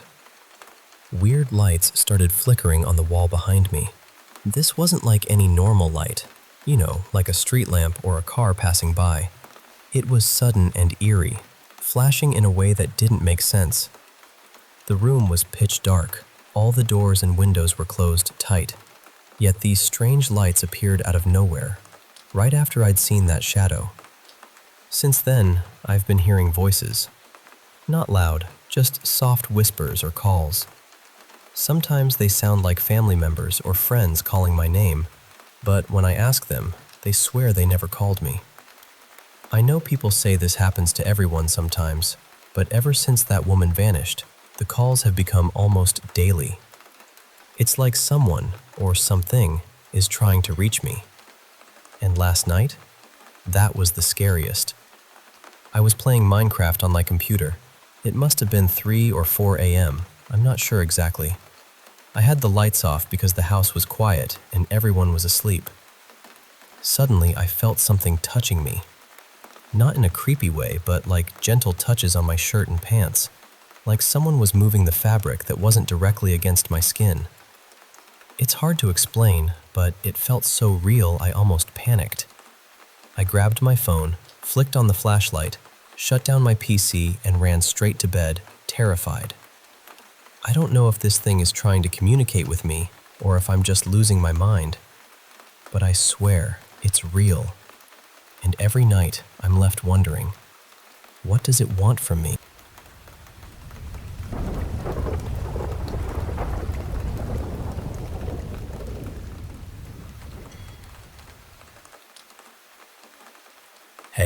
I want to share something pretty strange that happened to me recently. Actually, just last week. It's been weighing on my mind, and honestly, I'm still trying to process it all. So, bear with me as I walk you through it, step by step. It's not your typical spooky story with loud bangs or ghostly apparitions. It's more subtle, more unsettling in a way that creeps under your skin. A little background first. About 5 years ago, my wife, whose name is now Lena, and I moved from the city out to a house way more in the country. The kind of place that's old, a little rough around the edges, but has character. It's a coal miner's house, a style you find scattered across Pennsylvania. Big, but somehow always feeling cramped, with drafty windows and creaky floors that tell stories if you listen close enough. We were excited about the move because it meant leaving behind the noise and chaos of city life. Plus, the rent was affordable, and our landlords were friends of Lena's family, so it felt like the right move. The house had belonged to an elderly blind woman who was part of their church. She'd moved into hospice before passing away quietly in her sleep. Our landlords bought the house for their daughter, but since she'd just gotten married and moved out, the house stayed empty on that side. The house was basically split like a duplex, 2 separate halves stacked vertically, with a door upstairs connecting the 2 sides. We lived on one side, the other was shut off. No power, no water. We just used it for storage. From the day we moved in, Lena felt uneasy about that vacant side. She told me it gave her bad vibes, especially the attic above that empty half. She described it as dark and predatory, but also curious, like something watching, wanting to be near but not quite friendly. I was okay with her feelings though. By then, I'd come to accept that she had this sensitivity to things most people don't notice. I've heard my fair share of weird stories, friends talking about ghosts, strange noises, even a guy I worked with who swore he saw a Sasquatch while hunting. I myself had a strange experience as a kid, but nothing I'd call truly paranormal. Still, I'm a naturally cautious guy. I've learned the scariest thing in the dark is usually just another person. So when Lena said she felt something off, I'd check the house thoroughly for her. I even sealed up the vacant side, so the only way in was through the door upstairs from our side. The attic was just a cramped crawl space, accessed by a tiny hatch on the vacant side ceiling. No stairs, no ladder. We hadn't gone up there much, but Lena's instincts about the attic stuck with me. For years, things were mostly normal. Old houses creak, pets make noises. Our 2 dogs and cat added their own soundtrack. Sometimes I'd hear a creak that sounded like footsteps and check it out, but it was always nothing. Just walls settling or boxes shifting. But last week, everything changed. Lena and I finally bought our own place. We moved in just this past weekend, so last week we were busy packing, moving things out from that vacant side. I'd been working from home since the pandemic started, so I was downstairs taking a lunch break, watching some TV after grabbing my food. Lena was at work, and our service dog, a sweet Jack Russell named Max, was with her as usual. Suddenly, out of nowhere, a voice whispered right above me in the upstairs hallway. Not the vacant side, but our side's hallway. The voice was quiet but clear, like someone trying to whisper loud enough for people on the same floor to hear, but not anyone else. It said, "Come closer." I froze, heart pounding. I stopped eating, turned off the TV, and tried to listen harder. The voice came again, same words, same hushed tone. This time, I could tell it was a woman's voice, soft but somehow commanding. It seemed to be coming from the far end of the hallway, near the door that connects to the vacant side, projecting toward the stairs. What really unsettled me was that it didn't feel like the voice was talking to me. It was like it was addressing someone else, someone I couldn't see. I stood up, my mind racing. Then I realized Max wasn't by my feet, begging for scraps as usual. The voice whispered a third time, "Come closer." But now there was a hint of amusement, like a smile behind the words. And then, Max barked. A fast, panicked bark from the top of the stairs. My heart jumped into my throat. I grabbed a handgun I keep in a drawer nearby, just in case, and bolted toward the stairs. I turned to face them in the kitchen, and right then Max scrambled past my feet, clearly running from something. I climbed the stairs slowly, every muscle tense, ears straining for any sound. At the top, I crept down the hallway, but there was nothing. No shadow, no breathing, no sign of anyone. For the next 20 minutes, I searched every inch of the upstairs, my office, the bathroom, closets, everything. No one. No sign anyone had been there. I went to the door leading to the vacant side. I always kept a 5-gallon bucket and a dolly pressed against it to keep our animals from wandering over there.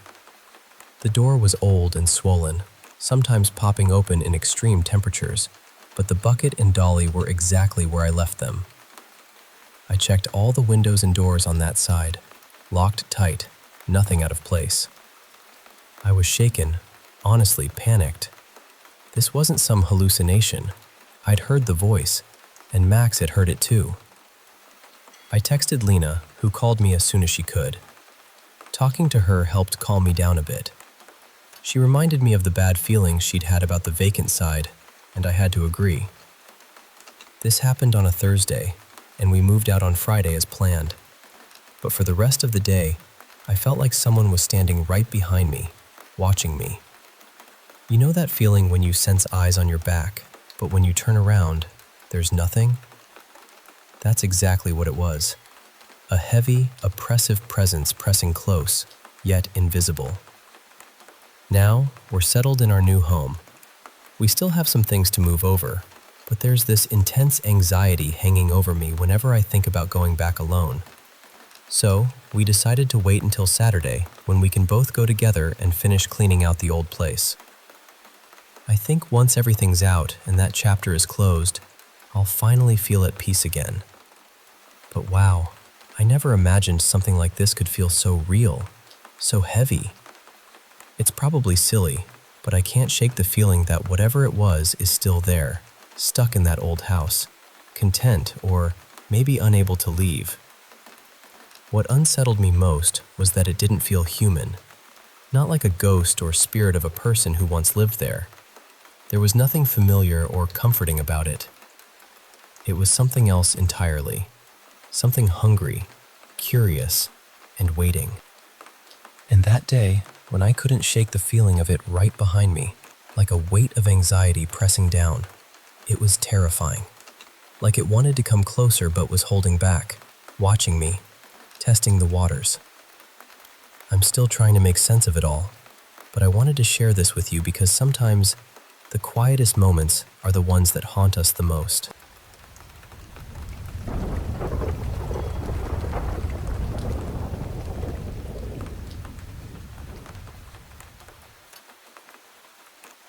Hey, let me tell you about this experience my sister and I had when we were kids. Something that still gives me chills even now when I think about it. This happened many years ago, back when I was about 9 years old, and my younger sister, Mia, was around 6. We were at our family cabin nestled in the Norwegian mountains, a place where my dad and stepmom had taken us for a getaway. So this cabin had 3 bedrooms, and my sister and I always shared the middle one. It was a pretty small room with a bunk bed, me on the top bunk, her on the bottom. There was a window in that room, but because our cabin was built on a hill, the ground outside was actually quite a bit lower than the window, so it wasn't easy to see anything right outside from the window. One night, I woke up in the middle of the night. The moon was shining really bright that evening. It was one of those nights where the moonlight floods the whole room, casting everything in a silvery glow. I remember the room was bathed in this eerie, almost magical light. As soon as I opened my eyes, I found myself staring straight at the wall opposite our bed. It was like something had drawn my attention there, something I just had to look at. And then I saw it, 2 shadows on the wall. They were as clear as day, 2 figures holding hands. They looked like two young boys, one a little taller than the other. They just stood there, completely still, like statues made of darkness. I stared at them for what felt like forever, trying to make sense of what I was seeing. My heart started pounding, and a wave of fear crept over me. Eventually, I told myself to just go back to sleep, telling myself it was nothing. Being on the top bunk, I felt a little safer, like I was somewhat removed from whatever those shadows were. The next morning at breakfast, I finally shared what I had seen with everyone. And that's when Mia surprised me. She said she had woken up that same night and had seen the exact same shadows. We still talk about it sometimes, and what's amazing is that we remember every little detail the same way. We have absolutely no idea what those shadows were. It couldn't have been anything outside because the window was too high up for shadows to be cast like that from outside sources. And everyone else in the house was asleep in the room next door, so it wasn't like anyone was standing there to cast those shadows. It's one of those mysteries that just hangs in your memory. I sometimes wonder if those shadows were some kind of spirit or something else entirely. But whatever they were, it's a moment my sister and I shared that has stayed with us ever since.